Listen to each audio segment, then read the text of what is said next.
ಸಮಸ್ತ ಭಕ್ತರಿಗೆ ತಾನೇ ಅನುಗ್ರಹವನ್ನು ಮಾಡುತ್ತಾ ತಾನಷ್ಟೇ ಅಲ್ಲ ತನ್ನ ಭಕ್ತರಾದ ಆರಾಧ್ಯ ಪುರುಷರಾದಂತಹ ಇವತ್ತಿನ ಕಥಾನಾಯಕರಾದಂತಹ ಶೇಷದಾಸರ ಮುಖಾಂತರ ತನ್ನ ಅನುಗ್ರಹವನ್ನು ಪೂರ್ಣ ಮಾಡುತ್ತಿರುವಂತಹ ಸಾಕ್ಷಾತ್ ಸ್ವಯಂ ವ್ಯಕ್ತ ಕ್ಷೇತ್ರ ಮೊದಲು ಕಲ್ಲು ಆದಿಶಿಲಾ ಕ್ಷೇತ್ರ ಅಂತ ಹೇಳಿ ಪ್ರಸಿದ್ಧಿಯನ್ನು ಪಡೆದಂತಹ ಕ್ಷೇತ್ರ. ಮೊಟ್ಟ ಮೊದಲಿಗೆ ಬ್ರಹ್ಮದೇವರು ಸೃಷ್ಟಿಯನ್ನು ಮಾಡಿದಾಗ ಆ ಮೊಟ್ಟ ಮೊದಲನೇ ಶಿಲೆ ಯಾವುದು ಅಂದರೆ ಈ ಶಿಲೆ ಅಂತ ಪ್ರಸಿದ್ಧಿಯನ್ನು ನಮಗೆ ಪುರಾಣಾಂತರಗಳಲ್ಲಿ ಅನೇಕ ಹಿರಿಯರ ಜ್ಞಾನಿಗಳ ಮುಖಾಂತರ ನಾವು ಕೇಳುತ್ತೇವೆ. ಅಂತಹ ಪರಮ ಪವಿತ್ರವಾದ ಈ ಕ್ಷೇತ್ರದಲ್ಲಿ ಅಪರೋಕ್ಷ ಜ್ಞಾನಿಗಳಾದಂತಹ ಸಾಕ್ಷಾತ್ ಶೇಷದಾಸರ ಇವತ್ತು ಆರಾಧನೆ,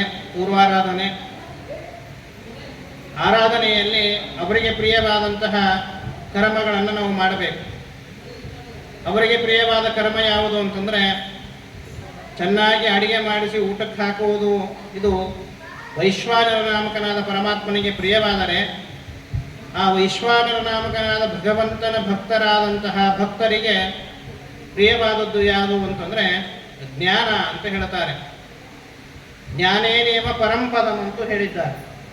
ನಮಗೆ ಎಲ್ಲಕ್ಕಿಂತ ಶ್ರೇಷ್ಠವಾದಂತಹ ಮಿಗಿಲಾದಂತಹ ವಸ್ತು ಯಾವುದು ಅಂದರೆ ಜ್ಞಾನ. ಅನ್ನದಾನಂ ಮಹಾದಾನಂ ವಿದ್ಯಾದಾನಂ ಅತಃಪರಂ ಅನ್ಯೇನ ಕ್ಷಣಿಕಾ ತೃಪ್ತಿ ಯಾವಜ್ಜೀವಂಚ ವಿದ್ಯೆಯ ಅಂತ ಹೇಳ್ತಾರೆ. ನಮಗೆ ಪರಮಾತ್ಮ ತಾನು ಚೆನ್ನಾಗಿ ತೃಪ್ತನಾಗಿ ನಮ್ಮನ್ನು ಅನುಗ್ರಹ ಮಾಡಬೇಕು ಅಂತ ಆದರೆ ಕೇವಲ ಅನ್ನದಾನದಿಂದ ಪರಮಾತ್ಮ ಪ್ರೀತನಾಗುವುದಿಲ್ಲ. ಹಾಗಾದರೆ ಆ ಅನ್ನದಾನದಿಂದ ಪರಮಾತ್ಮ ಕ್ಷಣಿಕ ತೃಪ್ತನಾಗ್ತಾನೆ, ಇವನು ದಾನ ಮಾಡಿದ್ದಾನೆ ಅನ್ನ ಅಂತ ಹೇಳಿ. ಆದರೆ ಜ್ಞಾನದಿಂದ ಪರಮಾತ್ಮ ಅತ್ಯಂತ ಸಂತುಷ್ಟನಾಗ್ತಾನೆ. ಅದಕ್ಕಾಗಿ ಇದರಲ್ಲಿ ಹೇಳಿದರು, ಅನ್ಯೇನ ಕ್ಷಣಿಕಾ ತೃಪ್ತಿ ಯಾವಜ್ಜೀವಂಚ ವಿದ್ಯೆಯ. ವಿದ್ಯಾದಾನ ಎಲ್ಲಕ್ಕಿಂತ ಮಿಗಿಲಾದಂತಹದ್ದು. ಆದ್ದರಿಂದಾಗಿ ಪರಮಾತ್ಮ ತಾನು ಸಂತುಷ್ಟನಾಗುವುದು ಇದರಿಂದ ಅಂತಂದರೆ ಯಾವುದು ವಿದ್ಯೆಯ ಉಪನಿಷದ ಶ್ರದ್ಧೆಯ ಕರೋತಿ ತದೇವ ವೀರ್ಯವತ್ತನಂ ಭವತಿ ಅಂತ ಹೇಳಿದ್ದಾರೆ. ಯಾವುದು ತಿಳಿದು, ಅದಕ್ಕೆ ಹೇಳ್ತಾರಲ್ಲ ದಾಸರು, ಸಿರಿ ನಿಲಯನ ಗುಣಗಳನ್ನು ತಿಳಿದು ಭಜಿಸುವುದೇ ಫಲವಿದು ಬಾಳುವುದಕ್ಕೆ. ಈ ಜನ್ಮದ ಸಾರ್ಥಕ ಆಗಬೇಕಾದರೆ ನಾವು ಪರಮಾತ್ಮನ ಗುಣವನ್ನು ಚೆನ್ನಾಗಿ ತಿಳಿಬೇಕು. ಆ ಪರಮಾತ್ಮನ ಗುಣ ತಿಳಿಯಬೇಕು ಅಂತಾದರೆ ಅದಕ್ಕೆ ಮೂಲ ಕಾರಣ ಯಾವುದು ಅಂತಂದರೆ ಅದಕ್ಕೆ ಜ್ಞಾನ ಎಂಬುದಾಗಿ ಹೇಳ್ತಾರೆ. ಆದ್ದರಿಂದಾಗಿ ದೇವರಿಗೆ ಅತ್ಯಂತ ಪ್ರಿಯವಾದಂತಹ ವಸ್ತು ಯಾವುದು ಅಂತಂದರೆ ಅದು ಜ್ಞಾನ ಅಂತ. ಅದಕ್ಕಾಗಿ ಬರೇ ಕರ್ಮದಿಂದಾಗಿ ಮೋಕ್ಷ ಇಲ್ಲ. ಕರ್ಮಣ ಜ್ಞಾನ ಮಾತನೋತಿ ಜ್ಞಾನೇನ ಅಮೃತಿ ಭವತಿ ಅಂತ ಹೇಳಿದ್ದಾರೆ. ನಮಗೆ ಮೋಕ್ಷ ಸಿಗಬೇಕು ಅಂತಾದರೆ ಅದು ಜ್ಞಾನದಿಂದಲೇ ಮೋಕ್ಷ ಸಾಧ್ಯ ಹೊರತು ಕೇವಲ ಕರ್ಮದಿಂದ ಕರ್ಮಠನಾಗಿದ್ದು ನಾನು ಮೋಕ್ಷವನ್ನು ಪಡಿತೇನೆ ಅಂದರೆ ಸಾಧ್ಯವಿಲ್ಲ ಅಂತ ಇದಕ್ಕೆ ಒಂದು ಉದಾಹರಣೆಯನ್ನು ನಾವು ನೋಡ್ತೇವೆ. ಭಾಗವತದ ಚತುರ್ಥ ಸ್ಕಂದದಲ್ಲಿ ಒಬ್ಬ ರಾಜ, ಅವನ ಹೆಸರೇನು ಅಂದರೆ ಪ್ರಾಚೀನ ಬರಿಹಿ ಅಂತ ಹೇಳಿ. ಆ ಪ್ರಾಚೀನ ಬರಿಹಿ ರಾಜ ಏನು ಮಾಡ್ತಾ ಇದ್ದ ಅಂತಂದರೆ ಪ್ರತಿನಿತ್ಯದಲ್ಲಿಯೂ ಸಾವಿರಾರು ಅಲ್ಲ ಕೋಟಿಗಟ್ಟಲೆ ತಾನು ತನ್ನ ಜನ್ಮದುದ್ದಕ್ಕೂ ಕರ್ಮಗಳನ್ನು ಮಾಡ್ತಾ ಇದ್ದ. ಏನು ಕರ್ಮ ಅಂದರೆ ಸಮಯ ಸಿಕ್ಕಾಗ ಪೂರ್ವ ದಿಕ್ಕಿಗೆ ದರಬೇ ಹಾಸುವುದು, ಅವಕಾಶ ಸಿಕ್ಕಾಗ ಅಲ್ಲಿ ಹವನವನ್ನು ಮಾಡುವುದು, ಯಜ್ಞವನ್ನು ಮಾಡುವುದು, ಕರ್ಮವನ್ನು ಮಾಡುವುದು. ಹೀಗೆ ನಿತ್ಯವೂ ಮಾಡ್ತಾ ಇದ್ದ. ಇದನ್ನು ನೋಡಿದಂತಹ ನಾರದರು ವಿಚಾರ ಮಾಡ್ತಾರೆ, ಏನೋ ರಾಜ, ನೀನು ನಿತ್ಯದಲ್ಲಿಯೂ ಕೂಡ ಈ ಕರ್ಮವನ್ನೇ ನೀನು ಮಾಡ್ತಾ ಹೋಗ್ತಾ ಇದ್ದೀರಿ, ಈ ಕರ್ಮದಿಂದ ನಮಗೆ ಮೋಕ್ಷ ಸಿಗತ್ತಾ ಅಂತ ಕೇಳಿದಾಗ ಸಿಗತ್ತೆ ಅಂತಂದ. ನೋಡಪ್ಪ ರಾಜ, ನೀನು ಅಜ್ಞಾನದಲ್ಲಿದ್ದಿ. ಈ ಅಜ್ಞಾನದಿಂದ ನೀನು ಹೊರಗೆ ಬರಬೇಕು ಅಂದರೆ ಅದಕ್ಕೆ ಜ್ಞಾನವೇ ಬೇಕು. ಕರ್ಮದಿಂದಾಗಿ ನಿನಗೆ ಮೋಕ್ಷವಿಲ್ಲಪ್ಪ, ಜ್ಞಾನದಿಂದಲೇ ಮೋಕ್ಷ ಇದೆ ಅಂತ ಹೇಳಿ ಆ ಪ್ರಾಚೀನ ಬರಿಹಿರಾಜನಿಗೆ ಒಳ್ಳೆ ದಿವ್ಯವಾದಂತಹ ಒಂದು ಉಪದೇಶವನ್ನು ಗುರುಗಳು ಅಲ್ಲಿ ಕೊಡ್ತಾರೆ ಅಂತ ನಾವು ಕೇಳುತ್ತೇವೆ. ಹಾಗಾಗಿ ಮುಖ್ಯ ಉದ್ದೇಶ ಏನು ಅಂತಂದರೆ ಅವನಿಗೆ ಉಪದೇಶವನ್ನು ಮಾಡ್ತಾರೆ. ನಾರದರು ಒಳ್ಳೆಯ ಸಂದೇಶವನ್ನು ಕೊಟ್ಟು, ನೋಡಪ್ಪ, ಈ ಕರ್ಮ ಇದು ಬಂಧನಕ್ಕೆ ಕಾರಣ ಹೊರತು ಮೋಕ್ಷಕ್ಕೆ ಕಾರಣವಲ್ಲ. ಯಾಕಂದರೆ ಬಂಧನಕ್ಕೆ ಕಾರಣವಾದದ್ದು ಕರ್ಮ, ಮೋಕ್ಷಕ್ಕೆ ಕಾರಣವಾದದ್ದು ಜ್ಞಾನೇನೇವ ಪರಂಪದಂ ಅಂತ ಹೇಳಿದ್ದಾರೆ. ಶ್ರೇಷ್ಠವಾದ ಪದವಿ ಬರಬೇಕು ಅಂತಾದರೆ ಅದು ಜ್ಞಾನದಿಂದಲೇ ಸಾಧ್ಯ. ಆದ್ದರಿಂದಾಗಿ ಜ್ಞಾನಕರ್ಮವನ್ನು ನೀನು ಜಾಸ್ತಿ ಮಾಡು ಅಂತ ಹೇಳಿ ಅವನಿಗೆ ಒಳ್ಳೆಯ ಪುರಂಜನ ಉಪಾಖ್ಯಾನದ ಒಂದು ಕಥೆಯನ್ನು ಹೇಳ್ತಾನೆ. ಪುರಂಜನ ಉಪಾಖ್ಯಾನವನ್ನ ಅವನಿಗೆ ತಿಳಿಸಿಕೊಟ್ಟು ಆ ಪುರಂಜನ ಮತ್ತು ಪುರಂಜನಿ ಅಂತ ಹೇಳಿ, ಪುರಂಜನ ಯಾರು ಅಂದ್ರೆ ಜೀವ ಅಂತ, ಪುರಂಜನಿ ಯಾರು ಅಂದ್ರೆ ಬುದ್ಧಿ ಅಂತ. ಅದಲ್ಲಿಯೂ ಕೂಡ ಇನ್ನೊಂದು ವಿಶೇಷ ಏನಂದ್ರೆ ಅವನಿಗೊಬ್ಬ ಗೆಳೆಯ ಇದ್ದ, ಯಾರು ಅಂದ್ರೆ ಅವಿಜ್ಞಾತ ಸಖ ಅಂತ ಹೇಳಿ ಬಹಳ ಸುಂದರವಾಗಿ ವರ್ಣನೆ ಮಾಡ್ತಾರೆ. ಅವಿಜ್ಞಾತ ಸಖ ಅದು ಯಾರು ಅಂತಂದ್ರೆ ಸಾಕ್ಷಾತ್ ಪರಮಾತ್ಮ. ಒಂದು ಬಾರಿ ಏನಾಯ್ತು ಅಂತಂದ್ರೆ ಅವಿಜ್ಞಾತ ಸಖ ಮತ್ತು ಪುರಂಜನ ಇಬ್ಬರೂ ಕೂಡ ಬರ್ತಾರೆ. ಭೂಮಿಗೆ ಬಂದಾಗ ಅವನೇನು ಮಾಡ್ತಾನೆ ಅಂದ್ರೆ ಸುಂದರವಾದಂತಹ ಪರ್ವತದ ಗುಹೆಯನ್ನು ನೋಡ್ತಾನೆ. ಭಾರೀ ಸುಂದರವಾದಂತಹ ಪರ್ವತ, ಹಿಮಾಲಯ ಪರ್ವತ. ಆ ಪರ್ವತವನ್ನು ನೋಡಿ ನಾನು ಇಲ್ಲೇ ಇರ್ತೇನೆ ಅಂತ ಹೇಳಿದೆ. ಸರಿ ಆಯ್ತಪ್ಪ, ನೀನ್ ಇಚ್ಛೆ, ನೀನೇನ್ ಬೇಕಾದ್ರೂ ಮಾಡ್ಕೋ, ದೇವರು ಹೇಳಿದ ಹೋಗಬೇಡ ಅಂತ ಹೇಳಿ ಅವಿಜ್ಞಾತ ಸಖ ಹೇಳಿದಾಗ ಕೇಳಿಲ್ಲ, ಹೋದ. ಭಾರೀ ಎಷ್ಟು ಅಂತಂದ್ರೆ 9 ರಂಧ್ರಗಳಿಂದ ತುಂಬಿದಂತಹ ಗುಹೆ. ದಿನನಿತ್ಯದಲ್ಲಿಯೂ ಕೂಡ ಒಂದೊಂದು ತರಹದ ಆ ರಂಧ್ರಗಳಿಂದ ಆಯಾ ಗುಹೆಗಳಿಂದ ಹೊರಗೆ ಬಂದು ತಾನು ಭೋಗವನ್ನ ಮಾಡ್ತಾ ಇದ್ದ. ಅದೇ ಆ ಗುಹೆಯಲ್ಲಿ ಒಂದು ಬಾರಿ ಏನಾಯ್ತು ಅಂದ್ರೆ ಪುರಂಜನಿ ಬರ್ತಾರೆ. ಇದೆಲ್ಲ ಕೇಳಿದ್ದರು ನೋಡು, ಈ ಭಾಗವತದಲ್ಲಿ ಬರುತ್ತೆ. ಬಂದಾಗ ಅವಳನ್ನು ಅವಕಾಶವನ್ನು ಕೊಡ್ತಾನೆ. ನಾನು ಅಷ್ಟು ವಿಸ್ತೃತವಾಗಿ ಹೇಳ್ತಾ ಇಲ್ಲ, ಸುಮ್ಮನೆ ಪ್ರಾಸಂಗಿಕವಾಗಿ ಹೇಳ್ತಾ ಇದ್ದೆ. ಅವಕಾಶ ಕೊಟ್ಟಾಗ ಅವಳಂತಾಳೆ, ನನ್ನ ಜೊತೆಗೆ ಇಷ್ಟೆಲ್ಲ ಜನ ಇದ್ದಾರೆ, ಅದಕ್ಕಾಗಿ ನೀವು ಅವಕಾಶ ಮಾಡಿಕೊಡಬೇಕು. 5 ಹೆಡೆಯ ಹಾವು ಇದೆ ನನ್ನ ಜೊತೆಗೆ, ಅದಕ್ಕಾಗಿ ಅದನ್ನು ಅವಕಾಶ ಮಾಡಿಕೊಡ್ರಿ ಅಂತಂದಾಗ, ಆಯಿತು, ನಿನ್ನ ಪರಿವಾರದವರು ಯಾರ್ಯಾರು ಇದ್ದಾರೆ ಅವರೆಲ್ಲರೂ ಬರಲಿ ಅಂತ ಅವಕಾಶವನ್ನು ಕೊಡ್ತಾರೆ. ಇವನೇನ್ ಮಾಡ್ದ, ಪುರಂಜನಿಯನ್ನು ಮದುವೆಯಾದ. ನಿತ್ಯದಲ್ಲಿಯೂ ಕೂಡ ಅವಳನ್ನು ಮದುವೆಯಾಗಿ ಒಂದೊಂದು ದ್ವಾರಗಳಿಂದ ಹೋಗಿ ತಾನು ಭೋಗವನ್ನ ಮಾಡಿ ಬರ್ತಾ ಇದ್ದ. ಕೊನೆಗೆ ಅವಳಿಗೆ ಮಕ್ಕಳು, ಮೊಮ್ಮಕ್ಕಳು, ಹೀಗೆ ವಂಶ ಬೆಳೀತಾ ಬಂತು. ಕೊನೆಗೆ ಒಂದು ಬಾರಿ ಏನಾಯ್ತು ಅಂತಂದ್ರೆ ಅವಳು ಮೃತ್ಯುವನ್ನು ಹೊಂದತಕ್ಕಂಥವಳಾಗಿದ್ದಾಳೆ. ನಾನು ಇದೀಗ ಹೇಳಿದ್ದೆ, ಸಂಕ್ಷಿಪ್ತವಾಗಿ ನಾನು ಹೇಳ್ತಾ ಇದ್ದೇನೆ. ವಿಸ್ತೃತವಾಗಿ ನೋಡ್ತಾ ಇದ್ರೆ ಅದು ಭಾಗವತದಲ್ಲಿ ಬಹಳ ಸುಂದರವಾಗಿ ವರ್ಣನೆ ಮಾಡಿದ್ದಾರೆ.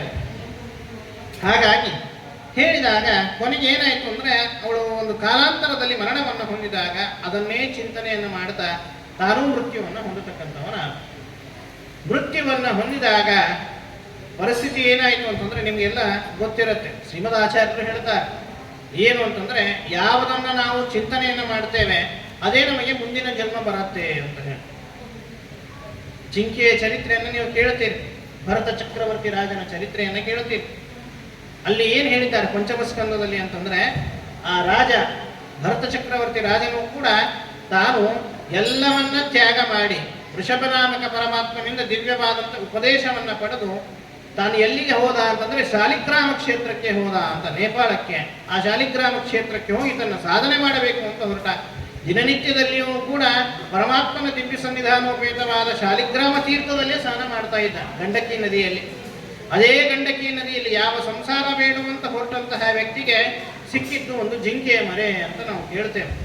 ಅವನು ಪುನಃ ಆದದ್ದೇನು ಅಂತಂದ್ರೆ, ಆ ಜಿಂಕೆ ಮನೆಯನ್ನು ತಗೊಂಡು ಬಂದು ಅದನ್ನೇ ಲಾಲನ ಪಾಲನ ಮಾಡ್ತಾ ತನ್ನ ಎಲ್ಲ ಕರ್ಮಗಳನ್ನು ಬಿಟ್ಟು ಮಾಡಬೇಕಾದದ್ದು ಸಾಧನೆ, ಸರ್ವಸಂಗ ಪರಿತ್ಯಾಗ ಮಾಡಿ ಬಂದಿದ್ದಾನೆ. ಬಂದದ್ದು ವನವಾಸ, ವಾನಪ್ರಸ್ಥದಲ್ಲಿ ಬಂದಿದ್ದಾನೆ. ಅದೆಲ್ಲ ಬಿಟ್ಟ ದಿನನಿತ್ಯದಲ್ಲಿಯೂ ಕೂಡ ಒಂದು ಕರ್ಮಭ್ರಷ್ಟ ಆಗ್ಲಿಕ್ಕೆ ಪ್ರಾರಂಭ ಆಯಿತು. ದಿನನಿತ್ಯ 3 ಹೊತ್ತು ಸಂಧ್ಯಾವನ ಮಾಡುವಂತಹ ವ್ಯಕ್ತಿ, 3 ಹೊತ್ತು ಸ್ನಾನ ಮಾಡುವಂತಹ ವ್ಯಕ್ತಿ ಒಂದೊಂದು ಲೋಪ ಮಾಡ್ತಾ ಹೊರಟ. ಕೊನೆಗೆ ಅದರ ಲಾಲನ ಪಾಲನೆಯಲ್ಲೇ ಹೊರಟ ಆ ಜಿಂಕೆ ದೊಡ್ಡದಾಯಿತು. ಯಾವಾಗ ಜಿಂಕೆ ಮನೆ ದೊಡ್ಡದಾಯಿತು, ಅದಕ್ಕೆ ಜ್ಞಾನ ಬಂತು, ಆ ಆಶ್ರಮದಿಂದ ಹೊರಟು ಹೋಯಿತು ಅಂತ ಕೇಳ್ತೇವೆ. ಕೊನೆಗೆ ಯಾವ ವ್ಯಕ್ತಿ ಎಲ್ಲವನ್ನೇ ಬಿಟ್ಟು ಬಂದಂತಹ ವ್ಯಕ್ತಿ, ದೇವರನ್ನೇ ಕಾಣಬೇಕಂತಹ ವ್ಯಕ್ತಿ, ಅವನೇನು ಮಾಡಿದ ಅಂತಂದ್ರೆ ಆ ಜಿಂಕೆಯನ್ನೇ ಚಿಂತನೆ ಮಾಡಿ ತಾನು ಮರಣವನ್ನು ಹೊಂದಿದ ಅಂತ ನಾವು ಹೇಳ್ತೇವೆ. ಅಂದರೆ ಮನುಷ್ಯನಿಗೆ ಕೊನೆ ಕಾಲದಲ್ಲಿ ಸತತವಾಗಿ ಯಾವುದನ್ನು ಚಿಂತನೆ ಮಾಡ್ತಾನೆ, ಪುನಃ ಬರೇ ಕೊನೆ ಕಾಲದಲ್ಲಿ ಒಂದು ಕ್ಷಣ ಯಾವುದೋ ಒಂದು ಜನ್ಮದ ಚಿಂತನೆ ಬಂತು, ಅದಕ್ಕಾಗಿ ಆ ಜನ್ಮ ಬಂತು ಅಲ್ಲ. ಅದನ್ನೇ ಮಾಡ್ತಾ ಮಾಡ್ತಾ ಕೊರಗ್ತಾ ಯಾವ ವ್ಯಕ್ತಿ ಸಾಯ್ತಾನೆ, ಪುನಃ ಅದನ್ನೇ ಆಗಿ ಹುಡ್ತಾನೆ ಅಂತ ನಮಗೆ ಶಾಸ್ತ್ರ ಹೇಳ್ತದೆ. ಹಾಗಾಗಿ ಹೇಳುವ ಮುಖ್ಯ ಉದ್ದೇಶ ಏನು ಅಂತಂದ್ರೆ, ಅವನೇನು ಮಾಡಿದ ಅಂದ್ರೆ ಬುದ್ಧಿ ಹೇಳಿದಂತೆ ನಡೆದ. ಕೊನೆಗೆ ಬುದ್ಧಿಭ್ರಷ್ಟನಾಗಿ ಭ್ರಮಣನಾಗಿ ಯುಕ್ತನಾಗಿದ್ದು ತಾನು ಕೊನೆಗೆ ಮರಣವನ್ನು ಹೊಂದಿದ. ಮುಂದಿನ ಜನ್ಮ ಬಂತವನಿಗೆ ಮತ್ತೆ ಈ ಬುದ್ಧಿಯ ಸಹವಾಸ, ಬುದ್ಧಿಯಂತೆ ನಾನು ನಡೆಯೋದು ಬೇಡ, ಪುರಂಜನಿಯಂತೆ ನಡೆಯೋದು ಬೇಡ ಅಂತ ಹೇಳಿ ಬಿಟ್ಟು ತಾನೇನು ಮಾಡ್ತಾನಂದ್ರೆ ಪುನಃ ಮತ್ತೆ ಅವಿಜ್ಞಾತ ಸಖ ಏನಿದ್ದ ಅವನನ್ನು ಆಶ್ರಯಿಸಿಕೊಂಡು ಬಂದ. ಅವನನ್ನು ಆಶ್ರಯಿಸುವುದಕ್ಕಾಗಿ ಅವನ ಉದ್ಧಾರವಾಯಿತು ಅಂತ ಇದು ಮುಖ್ಯ ತಾತ್ಪರ್ಯ, ಒಳಗಿರುವಂತಹ ತಾತ್ಪರ್ಯ. ಈ ಅವಿಜ್ಞಾತ ಸಖ ಯಾರು ಅಂತಂದ್ರೆ ಸಾಕ್ಷಾತ್ ಪರಮಾತ್ಮ ದೇವರು. ನ ವಿಜ್ಞಾತ ಅವಿಜ್ಞಾತ ಅಂತ ಯಾರಿಂದಲೂ ತಿಳಿಲಿಕ್ಕಾಗದೇ ಇದ್ದಂತಹ ವ್ಯಕ್ತಿ. ದೇವರ ಜ್ಞಾನ ಪೂರ್ಣವಾಗಿ ಇದೆ. ಎಂತಹ ಲಕ್ಷ್ಮೀದೇವಿಗೆ ಪರಮಾತ್ಮನ ಅಧ್ಯಾತ್ಮಿಯೂ ಕೂಡ ಪೂರ್ಣವಾಗಿ ತಿಳಿಲಿಕ್ಕಾಗ್ತಾ ಇಲ್ಲ. ಯಾವ ವೇದ ಅನಂತ ಇದೆ ಅಂತಹ ಅನಂತವಾದ ವೇದಕ್ಕೂ ಕೂಡ ಅನಂತ ಗುಣದಿಂದ ಯುಕ್ತನಾದ ಪರಮಾತ್ಮನ ಇನ್ನೂ ಗುಣಪೂರ್ಣವಾಗಿ ತಿಳಿಲಿಕ್ಕಾಗ್ತಾ ಇಲ್ಲ, ಜ್ಞಾನ ತಿಳಿಲಿಕ್ಕಾಗ್ತಾ ಇಲ್ಲ. ಅಂತಹ ಪರಮಾತ್ಮ ತಾನು, ಅದಕ್ಕಾಗಿ ಅವನಿಗೆ ಏನಂತ ಕರೀತಾರೆ, ಅವಿಜ್ಞಾತ ಸಕಾರ. ಈ ಪುರಂಜನ ಯಾರು ಅಂದ್ರೆ ಜೀವ ಅಂತ. ಪುರಂಜನಿ ಬುದ್ಧಿ ಅಂದ್ರೆ ಮನುಷ್ಯ ತನ್ನ ಬುದ್ಧಿಗೆ ಬಂದಂತೆ ನಡೆದರೆ, ಮನಸ್ಸಿಗೆ ಬಂದಂತೆ ನಡೆದರೆ ಉದ್ಧಾರ ಆಗುವುದಿಲ್ಲ. ಅದಕ್ಕಾಗಿ ಏನು ಮಾಡಬೇಕು ಅಂದ್ರೆ ಸನ್ಮಾರ್ಗದಲ್ಲಿ ಹೋಗಬೇಕಾದ್ರೆ ಜ್ಞಾನಿಗಳ ಆಶ್ರಯವನ್ನು ಪಡೆಯಬೇಕು. ಜ್ಞಾನಿ ಪ್ರಿಯತಮೋಮಯ ಅಂತ ಹೇಳಿದ್ದಾನೆ ದೇವರು. ಎದರಿಂದ ಪರಮಾತ್ಮ ಪ್ರೀತನಾಗ್ತಾನೆ? ಜ್ಞಾನಿಗಳಿಂದ ಪ್ರೀತನಾಗ್ತಾನೆ. ಅಂದ್ರೆ ಜ್ಞಾನಿಗಳಿಂದ ಪ್ರೀತನಾಗ್ತಾನಂದ್ರೇನು? ಜ್ಞಾನಿಗಳನ್ನು ಆಶ್ರಯಿಸಬೇಕು ನಾವು ಅಂತ. ಅದಕ್ಕಾಗಿ ಇಡೀ ಭಾಗವತ, ಇಡೀ ಮಹಾಭಾರತ, 18 ಪುರಾಣಗಳನ್ನ ಅಥವಾ ದಾಸರು ಮಾಡಿರುವಂತಹ ಸುಳಾದಿಗಳನ್ನು ನಾವು ತೆಗೆದು ನೋಡಿದಾಗ, ಅವಲೋಕನವನ್ನ ಮಾಡಿ ನೋಡಿದಾಗ ಅಲ್ಲಿ ತಿಳಿಯುವಂತಹ ಮುಖ್ಯ ಉದ್ದೇಶ ಏನೆಂದ್ರೆ ಸತ್ಸಂಗಂ ಶೈವದೀರೋಣ, ಸಜ್ಜನರ ಸಹವಾಸವನ್ನು ಮಾಡಬೇಕು. ಸಜ್ಜನರ ಸಹವಾಸದಿಂದಲೇ ನಮಗೇನಾಗುತ್ತೆ? ಪರಮಾತ್ಮನ ಜ್ಞಾನ ಪ್ರಾಪ್ತವಾಗ್ತದೆ. ಕೂತಲ್ಲೇ ನಾನು ಪುಸ್ತಕ ತಗೊಂಡು ನಿಂತು ಕೂತ್ಕೊಂಡು ನಾನು ಅಧ್ಯಯನ ಮಾಡ್ತೀನಿ ರೀ, ನನಗೆ ಸಜ್ಜನರ ಸಹವಾಸ ಬೇಡ, ಗುರುಗಳು ಬೇಡ, ಏನು ಬೇಡ, ಹಾಗೇ ಪುಸ್ತಕ ಅಧ್ಯಯನವನ್ನ ಮಾಡ್ತೇನೆ ಅಂತಂದ್ರೆ ನಡೆಯುವುದಿಲ್ಲ. ಪುಸ್ತಕ ವಿದ್ಯೆ ಇರಬಾರ್ದು. ನಮ್ಗೆ ಯಾವಾಗಲೂ ಕೂಡ ಗುರುಗಳ ಮುಖಾಂತರ ಮಸ್ತಕ ವಿದ್ಯೆ ಬರಬೇಕು. ಮಸ್ತಕ ಅಂದ್ರೆ ತಲೆ. ಆ ಮಸ್ತಕ ವಿದ್ಯೆ ಬರಬೇಕಾದ್ರೆ ಗುರುಗಳನ್ನು ಆಶ್ರಯಿಸಬೇಕು. ಆದ್ದರಿಂದಾಗಿ ಇಡೀ ನಮಗೆ ಹೇಳಿಕೊಡುವುದೇನು ಅಂತಂದ್ರೆ, ನಾವು ಮುಖ್ಯವಾಗಿ ದೇವರನ್ನು ನಾವು ಕಾಣಬೇಕಾದರೆ ಜ್ಞಾನದಿಂದಲೇ ಕಾಣ್ತೇವೆ ಹೊರತು ಕೇವಲ ಕರ್ಮದಿಂದಾಗಿ ಮೋಕ್ಷ ಇಲ್ಲ. ಅದಕ್ಕಾಗಿ ಪ್ರಾಚೀನ ಬರ್ಹಿರಾಜನಿಗೆ ನಾರದರು ಹೇಳಿದರು, ನೋಡಪ್ಪ ರಾಜ, ನೀನು ಕೇವಲ ಕರ್ಮಟನಾಗಿದ್ದು ಕರ್ಮವನ್ನು ನೀನು ಮಾಡ್ತಾ ಇದ್ರೆ ನೀನು ಈ ಯಜ್ಞಗಳಲ್ಲಿ ಎಷ್ಟೆಷ್ಟು ಪಶುಗಳನ್ನು ಬಲಿ ಕೊಟ್ಟಿದೆಯೋ ನಿನ್ನನ್ನು ನರಕದಲ್ಲಿ ಹೊಡೆಯುವುದಕ್ಕಾಗಿ ಸಿದ್ಧರಾಗಿ ಕೂತಿದ್ದಾರೆ ಅಂತ ತೋರಿಸ್ತಾರಂತೆ ನಾರದರು. ಆದ್ದರಿಂದಾಗಿ ಕರ್ಮದಿಂದಾಗಿ ಮೋಕ್ಷ ಇಲ್ಲ. ಕರ್ಮಣ ಜ್ಞಾನ ಮಾತನೋತಿ ಜ್ಞಾನೇನ ಅಮೃತಿ ಭವತಿ. ಕರ್ಮದಿಂದಾಗಿ ಜ್ಞಾನ. ಹಾಗಾದ್ರೆ ಕರ್ಮ ಯಾಕೆ ಮಾಡಬೇಕು ಅಂತ ಪ್ರಶ್ನೆ. ಹೌದ್ರಿ ಆಚಾರ್ಯ, ಸಂಧ್ಯಾವಂದನ ಮಾಡಂತೀರಿ. ಸಂಧ್ಯಾವಂದನ ಇದು ಒಂದು ಕರ್ಮ. ಅಗ್ನಿ ಕಾರ್ಯ ಬ್ರಹ್ಮಚಾರಿಗೆ ಒಂದು ಕರ್ಮ, ವೈಶ್ವದೇವ ಗೃಹಸ್ಥನಿಗೆ ಒಂದು ಕರ್ಮ, ದೇವರ ಪೂಜೆಗೆ, ಇವೆಲ್ಲ ಕರ್ಮಗಳಿದ್ದ ಮೇಲೆ ಕರ್ಮನೇ ಮುಖ್ಯವಾಗಿರ್ತಾ ಇದ್ದಾಗ ನೀವು ಜ್ಞಾನದಿಂದಲೇ ಮೋಕ್ಷ ಅಂತ ಹೇಗೆ ಹೇಳ್ತೀರಿ ಅಂದ್ರೆ, ಕರ್ಮ ಇದು ಸಾಧನೆಯಾಗಿದೆ. ಯಾವುದಕ್ಕೆ ಸಾಧನೆ? ಜ್ಞಾನಕ್ಕೆ ಸಾಧನೆಯಾಗಿದೆ. ಜ್ಞಾನ ಬರಬೇಕಾದರೆ ಈ ಎಲ್ಲ ಕರ್ಮಗಳನ್ನು ಮಾಡ್ತಾ ಹೋಗ್ಬೇಕು. ಓ, ಸಂಧ್ಯಾವಂದನ ಮಾಡ್ತಾ ಇದ್ದೀನಾ, ಹಾಗಾದ್ರೆ ಇವತ್ತು ಈ ಗಾಯತ್ರಿ ಮಂತ್ರ ಇದೆ. ಗಾಯತ್ರಿ ಮಂತ್ರ ಪಠನ ಮಾಡುವಾಗ ನಾವೇನು ಹೇಳ್ತೇವೆ ಅಂತಂದ್ರೆ, ಗಾಯತ್ರಿಯನ್ನು ಆಹ್ವಾನ ಮಾಡ್ತೇವೆ. ಗಾಯತ್ರಿ ಸಂಧ್ಯಾವಂದನದಲ್ಲಿ ಆಹ್ವಾನವನ್ನು ಮಾಡಿ ನೀನು ಸನ್ನಿಹಿತನಾಗಿದ್ದು ನನ್ನ ಅನುಗ್ರಹವನ್ನು ಮಾಡು ಅಂತ ಇಷ್ಟು ಅಪೇಕ್ಷೆಯನ್ನು ಪಟ್ಟು ಗಾಯತ್ರಿ ಜಪವನ್ನು ಮಾಡ್ತೇವೆ. ಆ ಗಾಯತ್ರಿ ಜಪವನ್ನು ಮಾಡುವಾಗ ಹಾಗಾದ್ರೆ ಈ ಗಾಯತ್ರಿ ಮಂತ್ರದ ಅರ್ಥ ಏನಿದೆ ಅಂತ ಮನುಷ್ಯ ಆ ಕರ್ಮದಿಂದಾಗಿ ಏನು ಮಾಡ್ತಾನೆ? ಜ್ಞಾನದ ಕಡೆ ತಾನು ತಿಳಿದುಕೊಳ್ಳುವುದಕ್ಕಾಗಿ ಪ್ರಯತ್ನ ಮಾಡ್ತಾನೆ. ಅಂದ ಮೇಲೆ ಕರ್ಮ ಏನಾಯಿತು ಅಂತಂದ್ರೆ ಜ್ಞಾನಕ್ಕೆ ಸಾಧನವಾಯಿತು, ಕರ್ಮ ವ್ಯರ್ಥವಾಗಲಿಲ್ಲ. ಕರ್ಮದಿಂದಾಗಿ ಮೋಕ್ಷ ಇಲ್ಲ. ಅದಕ್ಕಾಗಿ ಏನು ಹೇಳಿದ್ರು? ಕರ್ಮಣ ಜ್ಞಾನ ಮಾತನೋತಿ. ಫಸ್ಟ್ ಸ್ಟೆಪ್ ಯಾವುದು ಅಂತಂದ್ರೆ ಮೋಕ್ಷ ಸಾಧನೆಗೆ ಕರ್ಮ. ಆ ಕರ್ಮದಿಂದಾಗಿ ನಂತರ ಬರುವಂತಹದ್ದು ಯಾವುದು ಅಂತಂದ್ರೆ ಜ್ಞಾನ. ತಿಳಿದುಕೊಳ್ಳಬೇಕೆನ್ನುವಂಥ ಇಚ್ಛಾ ಬರ್ತದೆ. ಜ್ಞಾತುಂ ಇಚ್ಛಾ ಜಿಜ್ಞಾಸ ಅಂತ. ತಿಳಿದುಕೊಳ್ಳಬೇಕೆನ್ನುವಂಥ ಇಚ್ಛಾ ಬರುವುದು ಅದಕ್ಕೆ ಏನಂತ ಕರೀತಾರೆ? ಜಿಜ್ಞಾಸ ಅಂತ. ನೀವೆಲ್ಲ ಇವತ್ತು ಎಲ್ಲಿ ಯಾಕೆ ಕೂತಿದ್ದೀರಿ ಅಂದ್ರೆ ಜಿಜ್ಞಾಸುಗಳಾಗಿ ಕೂತಿದ್ದೇವೆ.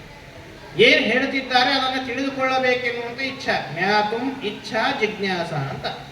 ಹಾಗಾಗಿ ಅದಕ್ಕೆ ಪ್ರಯತ್ನವನ್ನ ಮಾಡ್ತಾನೆ. ಅಂದ ಮೇಲೆ ಕರ್ಮ ಏನಾಯಿತು ಅಂದ್ರೆ ಜ್ಞಾನಕ್ಕೆ ಸಾಧನವಾಯಿತು. ಮತ್ತೆ ಜ್ಞಾನ ಏನಾಯಿತು ಅಂದ್ರೆ ಅದು ಭಕ್ತಿಗೆ ಸಾಧನವಾಯಿತು. ಭಕ್ತಿ ಅದು ಎದಕ್ಕೆ ಸಾಧನ ಆಯಿತು ಅಂದ್ರೆ ಮೋಕ್ಷಕ್ಕೆ ಸಾಧನವಾಗತಕ್ಕಂಥದ್ದಾಗಿ. ಹೀಗಾಗಿ ಕರ್ಮದಿಂದಾಗಿ ಜ್ಞಾನ, ಜ್ಞಾನದಿಂದಾಗಿ ಭಗವಂತನಲ್ಲಿ ಅತ್ಯಂತ ಭಕ್ತಿ, ಆ ಭಕ್ತಿಯಿಂದ ಅತ್ಯಂತ ಪ್ರಸಾದ, ಅದರಿಂದಾಗಿ ಮೋಕ್ಷ ಇದೆ. ಡೈರೆಕ್ಟ್ ಮೋಕ್ಷನೂ ಇಲ್ಲ ನಮಗೆ. ಭಗವಂತನ ಪ್ರಸಾದದಿಂದಲೇ ಮೋಕ್ಷ ಅಂತ ನಮಗೆ ಶಾಸ್ತ್ರ ಹೇಳ್ತದೆ.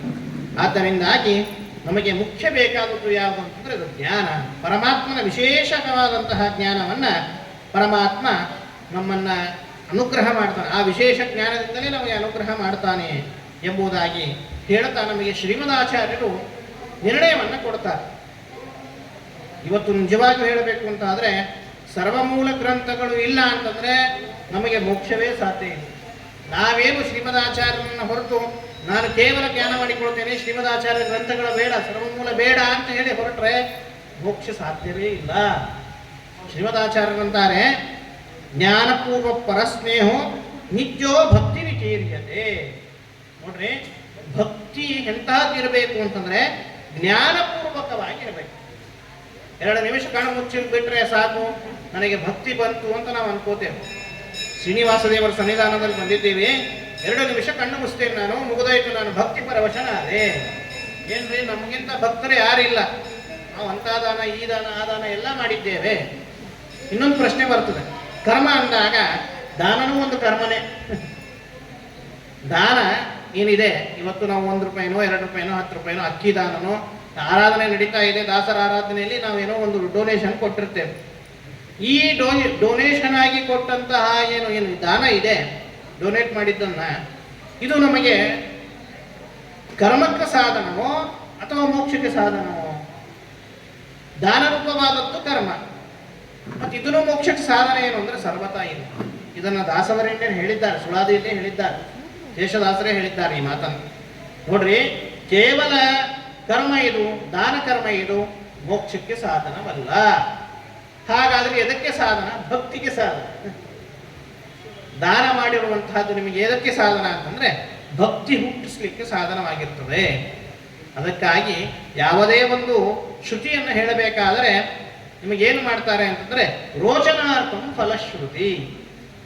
ಯಾವಾಗಲೂ ದಾನ ಕೊಡುವಂತ ಯಾಕೆ ಹೇಳ್ತಾರೆ ಅಂದ್ರೆ ಭಕ್ತಿಯಲ್ಲಿ ರುಚಿ ಹುಟ್ಟಲಿಕ್ಕಾಗಿ, ದೇವರಲ್ಲಿ ಭಕ್ತಿ, ದೇವರಲ್ಲಿ ಜ್ಞಾನವನ್ನು ಮಾಡಿಕೊಳ್ಳುವುದಕ್ಕಾಗಿ, ನಮಗೆ ಅಭಿರುಚಿಯನ್ನು ಹುಟ್ಟಲಿಕ್ಕಾಗಿಯೇ ಫಲ ಹೇಳಿದ್ದಾರೆ ಹೊರತು ಒಂದು ಮಾತು ಹೇಳ್ತಾರೆ, ಏನು ಅಂತಂದ್ರೆ ಸ್ವರ್ಗ ಕಾಮನಾದಂತಹ ವ್ಯಕ್ತಿ ಏನು ಮಾಡಬೇಕು ಅಂದ್ರೆ ಸೋಮಪಾಯಜೇತ ಅಂತ ಹೇಳ್ತಾರೆ, ಸೋಮಯಾಗವನ್ನ ಮಾಡಬೇಕು.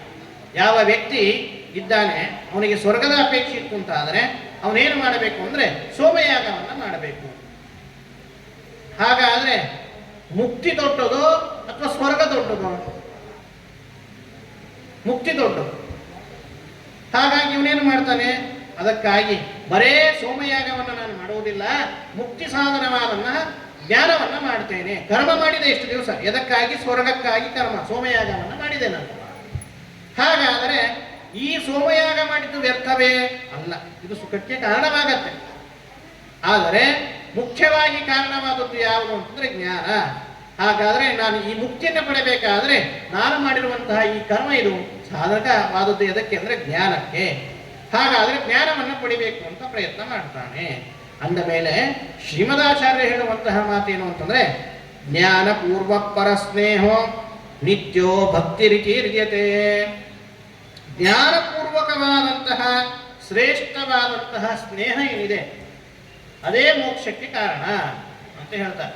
ಜ್ಞಾನಪೂರ್ವಕವಾದಂತಹ ಶ್ರೇಷ್ಠವಾದ ಸ್ನೇಹವೇ ಅದು ಮೋಕ್ಷಕ್ಕೆ ಕಾರಣವಾಗ್ತದೆ. ನೋಡ್ರಿ, ಭಕ್ತಿಯ ಲಕ್ಷಣವನ್ನು ಹೇಳ್ತಾ ಇದ್ದಾರೆ. ಭಕ್ತಿ ಅಂದರೆ ಏನು ಅಂತ ಪ್ರಶ್ನೆ ಮಾಡಿದಾಗ ಆ ಭಕ್ತಿಯ ಬಗ್ಗೆ ಹೇಳ್ತಾ ಇದ್ದಾರೆ. ಭಕ್ತಿರ್ನಖಿಲಾನ್ಯೇವ ಭಕ್ತಿರ್ ಮೋಕ್ಷಾಯ ಕೇವಲ ಮುಕ್ತಾನಮಪಿ ಭಕ್ತಿರ್ಹಿ ನಿತ್ಯಾನಂದ ಸ್ವರೂಪಿಣಿ. ಇಷ್ಟು ಸುಂದರವಾಗಿ ಶ್ರೀಮದಾಚಾರ್ಯ ನಿರ್ಣಯ ಕೊಡ್ತಾರೆ. ಭಕ್ತಿ ನೋಡ್ರಿ ಏನು ಅಂತಂದ್ರೆ ಈ ದಾನ ಮಾಡ್ತೇವೆ, ಸ್ನಾನವನ್ನು ಮಾಡ್ತೇವೆ. ಸ್ನಾನ ಇದು ಒಂದು ಕರ್ಮ. ಗಂಗಾ ನದಿಗೆ ಹೋಗಿರ್ತೇವೆ ಅಥವಾ ನಿತ್ಯದಲ್ಲಿ ಮನೆಯಲ್ಲೇ ಸ್ನಾನ ಮಾಡ್ತೇವೆ. ಸ್ನಾನ ಮಾಡಬೇಕಾದ್ರೆ ಸಂಕಲ್ಪಪೂರ್ವಕವಾಗಿ ಸ್ನಾನ ಮಾಡಬೇಕು. ಅದಕ್ಕಾಗಿ ಮಠದ ಪಂಚಾಂಗಗಳಲ್ಲೆಲ್ಲ ದೊಡ್ಡ ಸಂಕಲ್ಪವನ್ನು ಹೇಳಿದ್ದಾರೆ. ಸ್ನಾನ ಎದಕ್ಕೆ ಅಂತಂದ್ರೆ ಸ್ನಾನ ಮಾಡುವಂತ ಈ ಕರ್ಮ ಇದು ಭಕ್ತಿಗೆ ಸಂಪಾದನೆ ಆಗ್ಲಿಕ್ಕಾಗಿ, ಭಕ್ತಿ ಸಂಪಾದನೆ ಆಗ್ಲಿಕ್ಕಾಗಿ ದಾನ ಸ್ನಾನಗಳನ್ನು ಹೇಳಿದ್ದಾರೆ. ಇಂತಹ ಅದನ್ನು ಹೇಳ್ತಾರೆ ಭಕ್ತರ್ತ್ಯ ನಖಿಲಾನೇವ ಭಕ್ತಿರ್ ಮೋಕ್ಷ ಹಿ ಕೇವಲ. ಪ್ರಶ್ನೆ ಬಂದಿತ್ತು ಶ್ರೀಮದಾಚಾರ್ಯ ಕೊಟ್ಟಂತಹ ಈ ನಿರ್ಣಯದಿಂದ ಪೂರ್ವದಲ್ಲೇ ಬಂದಂತಹ ಪ್ರಶ್ನೆ ಏನು ಅಂದ್ರೆ ಭಕ್ತ್ಯರ್ಥಾನ್ಯಖಿಲಾನೇವ, ಅಖಿಲಾನ್ಯವ ಸ್ನಾನ ದಾನ ಇವೆಲ್ಲವೂ ಕೂಡ ಎದಕ್ಕಾಗಿವೆ ಅಂದ್ರೆ ಭಕ್ತಿಗೆ ಸಾಧನವಾಗಿವೆ. ಇದು ಶ್ರೀಮದಾಚಾರ್ಯರು ಮಾತಿದೆ. ಅಂದರೆ ಭಕ್ತಿಗೆ ಸಾಧನವಾದದ್ದು ಯಾವುದು ಅಂತಂದ್ರೆ ಸ್ನಾನ, ದಾನ, ಜಪ, ಯಜ್ಞ, ಯಾಗಾದಿಗಳು ಇವೆಲ್ಲವೂ ಕೂಡ ಭಕ್ತಿ ಪ್ರಾಪ್ತಿಗಾಗಿ ಇವೆ. ಹಾಗಾದರೆ ಮೋಕ್ಷ ಪ್ರಾಪ್ತಿಗಿಲ್ಲೇನು ಅಂತಂದ್ರೆ ಅದಕ್ಕಾಗಿ ಶ್ರೀಮದಾಚಾರ್ಯ ಹೇಳ್ತಾರೆ, ಭಕ್ತಿ ಮೋಕ್ಷಾಯ ಕೇವಲ ಮೋಕ್ಷಕ್ಕೆ ಕಾರಣವಾಗುತ್ತೆ ಅಂದ್ರೆ ಭಕ್ತಿನೇ ಕಾರಣ, ಕರ್ಮ ಕಾರಣವಲ್ಲ. ಹಾಗಾದ್ರೆ ಏನಾಯ್ತು ಅಂದ್ರೆ ಕರ್ಮ ಇದು ಭಕ್ತಿ ಹುಟ್ಟಿಸಲಿಕ್ಕೆ ಕಾರಣವಾಯಿತು. ಇದು ಶ್ರೀಮದಾಚಾರ್ಯರ ನಿರ್ಣಯ, ಶ್ರೀಮದಾಚಾರ್ಯರ ಸಿದ್ಧಾಂತ. ಹಾಗಾದರೆ ಮುಕ್ತಿಯಲ್ಲಿಯೂ ಕೂಡ ಕೆಲವರು ಮಾಡ್ತಾರಲ್ಲ, ಮುಕ್ತಾನ ಭಕ್ತಿರೇ ನಿತ್ಯಾನಂದ ಸ್ವರೂಪಿಣಿ. ಹಾಗಾದರೆ ಮುಕ್ತರಿಗೂ ಕೂಡ ಈ ಭಕ್ತಿಯವರು ಮಾಡ್ತಾ ಇರ್ತಾರೆ, ಬಿಟ್ಟು ಬಿಡ್ತಾರೇನೋ ಅವರು. ಮೋಕ್ಷ ಪ್ರಾಪ್ತವಾಯಿತು ನನಗೆ, ಮೋಕ್ಷಕ್ಕೆ ಕಾರಣವಾದದ್ದು ಯಾವುದು? ಭಕ್ತಿ. ಭಕ್ತಿ ಮಾಡಿದೆ, ನನಗೆ ಮೋಕ್ಷ ಲಭಿಸಿತು, ಭಕ್ತಿ ಬಿಟ್ಟು ಬಿಟ್ಟೆ, ಮುಗಿದಾಯಿತು. ನನಗೇನು, ನನಗೆ ಬೇಕಾದದ್ದು ಮೋಕ್ಷ. ಮೋಕ್ಷ ನನಗೆ ಸಿಕ್ಕಿಬಿಡ್ತು. ಅದಕ್ಕಾಗಿ ಭಕ್ತಿ ಮತ್ತೆ ಮಾಡುವ ಅವಶ್ಯಕತೆ ಇಲ್ಲ ಅಂತ ನಮಗೆ ಅನಿಸ್ತದೆ. ಅದಕ್ಕೆ ಶ್ರೀಮದಾಚಾರ್ಯರು ಮತ್ತೆ ಇದಕ್ಕೆ ಉತ್ತರವನ್ನು ಕೊಡ್ತಾರೆ. ಏನು ಅಂತಂದ್ರೆ ನಿತ್ಯಾನಂದ ಸ್ವರೂಪಿಣಿ ಅಂತ ಹೇಳ್ತಾರೆ ಆಚಾರ್ಯ. ನೋಡ್ರಿ, ನೀವು ಮೋಕ್ಷ ಸಿಕ್ಕಿದೆ, ಮೋಕ್ಷಕ್ಕಾಗಿ ನಾನು ಇಷ್ಟು ದಿವಸ ಭಕ್ತಿ ಮಾಡಿದೆ, ಆ ಭಕ್ತಿಗೆ ಕಾರಣವಾದ ಸ್ನಾನ, ದಾನ, ಜಪ, ಹೋಮಾದಿಗಳು ಇವನ್ನ ನಾನು ಕರ್ಮ ಸಂಪಾದನೆಯನ್ನ ಮಾಡಿದೆ ಅಂದ ಮೇಲೆ ಇದೆಲ್ಲ ಮುಗಿದಾಯಿತು, ಮೋಕ್ಷದಲ್ಲಿ ನನಗೆ ಭಕ್ತಿಯ ಅಪೇಕ್ಷೆಯೇ ಇಲ್ಲ, ಮೋಕ್ಷ ಬಂದ್ಬಿಟ್ಟಿದೆ ಅಂತಂದ್ರೆ ಹಾಗಲ್ಲಪ್ಪ. ನಿತ್ಯಾನಂದ ಸ್ವರೂಪಿಣಿ. ನೋಡ್ರಿ, ನಿತ್ಯಾನಂದ ಸ್ವರೂಪಿ ಅಂತಂದ್ರೆ ನಿಮ್ಮನ್ನು ಬಿಟ್ಟು ಇಲ್ಲೇ ಇಲ್ಲ, ಭಕ್ತಿ ನಿಮ್ಮ ಜೊತೆಗೆ ಎದ್ದು ಬಿಡ್ತದೆ. ಮೋಕ್ಷ ಸಿಕ್ಕಿದೆ ಅಂದ ಮೇಲೆ ಭಕ್ತಿ ಹೋಗ್ತದೆ ಅಂತ ಅರ್ಥವಲ್ಲ. ನಿತ್ಯಾನಂದ ಸ್ವರೂಪಿಣಿ ಅಂತ ಹೇಳ್ತಾರೆ. ಸ್ವರೂಪ ರೂಪವಾಗಿ ಇರ್ತದೆ, ನಿಮ್ಮನ್ನ ಬಿಟ್ಟಿರೋದೇ ಇಲ್ಲ. ನಿತ್ಯಾನಂದ ಸ್ವರೂಪಿಣಿ. ಮೋಕ್ಷದಲ್ಲಿಯೂ ನಿಮಗೆ ಭಕ್ತಿ ಇದ್ದೇ ಇರ್ತದೆ, ಭಕ್ತಿಯಲ್ಲಿ ರಾಸ ಆಗುವುದಿಲ್ಲ. ಅಂದ ಮೇಲೆ ಭಕ್ತಿ ಇದು ಮೋಕ್ಷ ಸಿಕ್ಕ ನಂತರ ಹೋಯಿತು ಅಂತಲ್ಲ. ಇನ್ನು ನೀವು ಮಾಡಿದಂತಹ ಸ್ನಾನ, ದಾನ, ಕರ್ಮ ಇಲ್ಲ ಹೋಗ್ಬಿಡ್ತದೆ. ಆದರೆ ಜ್ಞಾನಪೂರ್ವಕವಾಗಿ ಸಂಗ್ರಹಿತವಾದ ಈ ಭಕ್ತಿ ಏನಿದೆ ಇದು ಮೋಕ್ಷದಲ್ಲಿ ನಿತ್ಯವಾಗಿ ಇರ್ತದೆ, ಸ್ವರೂಪಭೂತವಾಗಿರ್ತದೆ, ನಿಮ್ಮನ್ನು ಬಿಟ್ಟಿರುವುದೇ ಇಲ್ಲ. ಇದು ವಿಶೇಷವಾದಂತಹ ಮಾತನ್ನು ನಮಗೆ ಶ್ರೀಮದಾಚಾರ್ಯರು ನಿರ್ಣಯವಾಗಿ ಹೇಳ್ತಾರೆ. ನಾನು ಈ ವಿಷಯವನ್ನು ಯಾಕೆ ಆಯ್ದುಕೊಂಡೆ ಅಂತಂದ್ರೆ, ಎಲ್ಲ ಕಡೆಗೆ ನಾವು ಪ್ರವಚನವನ್ನು ಮಾಡ್ತೇವೆ, ಆದರೆ ಮುಖ್ಯವಾಗಿ ಶ್ರೀಮದಾಚಾರ್ಯ ಹೇಳಿರುವಂಥ ಈ ಭಕ್ತಿಯ ಬಗ್ಗೆ ಏನಿದೆ ಅದು ಮಾಡ್ಲಿಕ್ಕೆ ಆಗುವುದಿಲ್ಲ ಜಾಸ್ತಿ ಪ್ರವಚನ. ನಮಗೆ ಭಕ್ತಿಯ ಕಾನ್ಸೆಪ್ಟ್ ಏನಿರ್ತದೆ ಅದು ನಮಗೆ ಅದು ಮುಖ್ಯವಾದದ್ದು. ಭಕ್ತಿ ಅಂದ್ರೆ ಏನು ಅದು ಬೇಕು. ನಾನು ಭಕ್ತಿ ಮಾಡ್ತೀನಿ ಅಂತ ಒಬ್ಬ ಬಂದಿರ್ತಾನೆ ಭಕ್ತ, ಅವನು ಪಾಪ ಅವನಿಗೆ ಶ್ರದ್ಧಾ ಇರ್ತದೆ. ಶ್ರದ್ಧಾ ಭಕ್ತಿ ಅದು ಬೇರೆ ಅಲ್ಲ, ಒಂದೇ. ಆದರೆ ಭಕ್ತಿ ಬರಬೇಕಾದ್ರೆ ಮೊದಲಿಗೆ ಬೇಕಾದದ್ದು ಶ್ರದ್ಧೆ. ಶ್ರದ್ಧೆಯಾದೀಯತೆ ಅಂತ ಏನು ಹೇಳ್ತೇವೆ, ಶ್ರದ್ಧಾಪೂರ್ವಕವಾಗಿ ಮಾಡುವಂತಹದ್ದು. ಅದಕ್ಕೆ ಕಾರಣೀಭೂತವಾದದ್ದು ಯಾವುದು ಅಂತಂದ್ರೆ ಮೊದಲಿಗೆ ಈ ಎಲ್ಲ ಕರ್ಮಗಳು ಅಂತ ಹೇಳ್ತಾರೆ. ಕರ್ಮ, ಆ ಕರ್ಮಕ್ಕೆ ಶ್ರದ್ಧೆ ಬರ್ತದೆ, ಶ್ರದ್ಧೆಯಿಂದಾಗಿ ಭಕ್ತಿ, ಭಕ್ತಿ ಜ್ಞಾನ, ಜ್ಞಾನದಿಂದಾಗಿ ಭಕ್ತಿ, ಭಕ್ತಿಯಿಂದಾಗಿ ಪರಮಾತ್ಮನ ಅತ್ಯರ್ಥ ಪ್ರಸಾದ, ಆಮೇಲೆ ಮೋಕ್ಷ ಎಂಬುದಾಗಿ ಹೀಗೆ ನಮಗೆ ಶ್ರೀಮದಾಚಾರ್ಯರು ನಿರ್ಣಯವನ್ನ ಕೊಡ್ತಕ್ಕಂಥವರಾಗ್ತಾರೆ. ಮತ್ತು ಇನ್ನೊಂದು ವಿಶೇಷವನ್ನ ಹೇಳ್ತಾರೆ ಆಚಾರ್ಯರು. ನೋಡ್ರಿ, ಈ ಭಕ್ತಿಯ ವಿಷಯದಲ್ಲಿ ನಾನು ಏನು ಹೇಳ್ತಾ ಇಲ್ಲ. ಇತ್ಯಾದಿ ವೇದ ವಚನಂ ಸಾಧನ ಪ್ರವಿದಾಯಕಂ. ಇತ್ಯಾದಿ ಏನು ವೇದ ವಚನಗಳಿವೆ ಇವೆಲ್ಲವೂ ಕೂಡ ಸಾಧನಂ ಪ್ರವಿದಾಯಕಂ.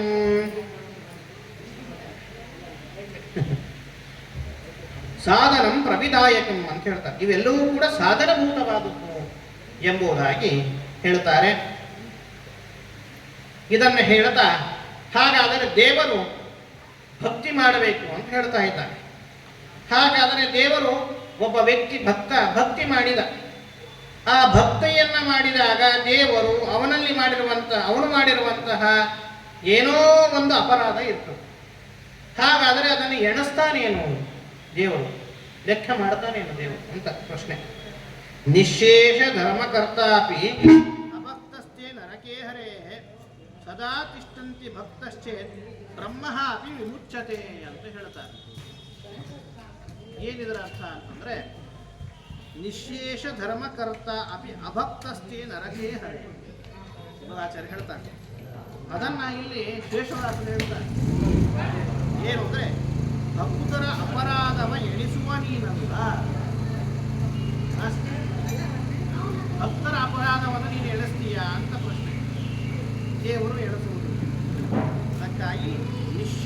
ಧರ್ಮಕರ್ತಾಪಿ ಅಭಕ್ತಸ್ಥೇ ನರಕೇ ಹರೆ. ಧರ್ಮ ಮಾಡ್ತಾನೆ. ಧರ್ಮ ಎಷ್ಟು ಮಾಡ್ತಾನೆ ಅಂತಂದ್ರೆ ಅದು ಎಣಿಸ್ಲಿಕ್ಕೂ ಆಗುವುದಿಲ್ಲ.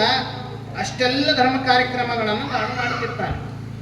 ಧರ್ಮ ಕಾರ್ಯಗಳನ್ನು ತಾನು ಮಾಡ್ತಾ ಇದ್ದರೂ ಕೂಡ ಅವನಿಗೆ ಆ ಧರ್ಮ ಮಾಡುವಾಗ ಭಕ್ತಿ ಇಲ್ಲ ಅಂತಾದರೆ, ಆ ವ್ಯಕ್ತಿಗೆ ಭಕ್ತಿ ಇಲ್ಲ, ಬರೇ ಧರ್ಮ ಮಾಡಬೇಕು ಅಷ್ಟೇ ನನ್ನ ಕೆಲಸ, ದೇವರಲ್ಲಿ ಭಕ್ತಿ ಮಾಡುವುದೇನು, ಭಕ್ತಿ ಮನಸ್ಸೇ ಇಲ್ಲದೇನೆ. ಅದು ಹೇಗೆ ಹೇಳಿದ್ದಾರೆ, ಬೆಳಗ್ಗೆ ಹೇಳಿದ್ರಲ್ಲ, ಏನು ಅಂತಂದ್ರೆ ಧರ್ಮ ಸ್ವನಿಷ್ಠಿತ ಪುಂಸ ವಿಶ್ವತ್ಸೇನ ಕಥಾಸುಯ ನೋತ್ಪಾದಯೇ ಯದಿರತಿಂ ತಶ್ರಮಮೇವ ಹಿ ಕೇವಲಂ. ಬೆಳಿಗ್ಗೆ ಹೇಳಿದ ಮಾತು. ಮನುಷ್ಯ ನೀವಿಷ್ಟೆಲ್ಲ ಪ್ರವಚನವನ್ನು ಕೇಳುತ್ತಾ ಇದ್ದೇವೆ. ಕೇಳುವಾಗ ನಿಮಗೆ ಮನಸ್ಸು ಇಲ್ಲ, ದೇಹ ಮಾತ್ರ ಇಲ್ಲಿದೆ, ಮನಸ್ಸು ಎಲ್ಲೆಲ್ಲೋ ತಿರುಗಾಡ್ತಾ ಇದೆ. ಮೋದಿ ಇವತ್ತು ಎಲ್ಲೋ ವಾರಾಣಸಿಯಲ್ಲಿ ನಾಮಪತ್ರವನ್ನು ಸಲ್ಲಿಸಿದ, ಈಗ ಶ್ರೀಹರಿ ಆಚಾರ್ಯ ಊರಿಗೆ ಹೋದ್ರು, ಬೆಳಗ್ಗೆ ಭಾರಿ ಬಾಲುಷಾವನ್ನು ಮಾಡಿಸಿದ್ರು ಆಚಾರ್ಯರು ಅಂತ ಹೇಳಿ ಇದನ್ನೇ ನೆನೆಸ್ತಾ ಕೂತಿರ್ತೇವೆ. ಮನಸ್ಸು ಎಲ್ಲೆಲ್ಲೋ ತಿರುಗಾಡ್ತಾ ಹೋಗ್ತಿರ್ತದೆ. ನಮಗೆ ಮನಸ್ಸು ಎಲ್ಲೆಲ್ಲೋ ತಿರುಗಾಡ್ತಾ ಇದ್ದಾಗ ಆ ಮನಸ್ಸು ನಾವು ಏನಾದರೂ ಈ ಭಕ್ತಿಯಲ್ಲಿ ಅಂದ್ರೆ ಈ ಒಂದು ಪ್ರವಚನದಲ್ಲಿ ಇಟ್ಟರೆ ಆಗೇನಿದೆ, ಏನು ಹೇಳ್ತಿದ್ದಾರೆ ಅಂತ ನಮಗೆ ಜ್ಞಾನವಾಗ್ತದೆ.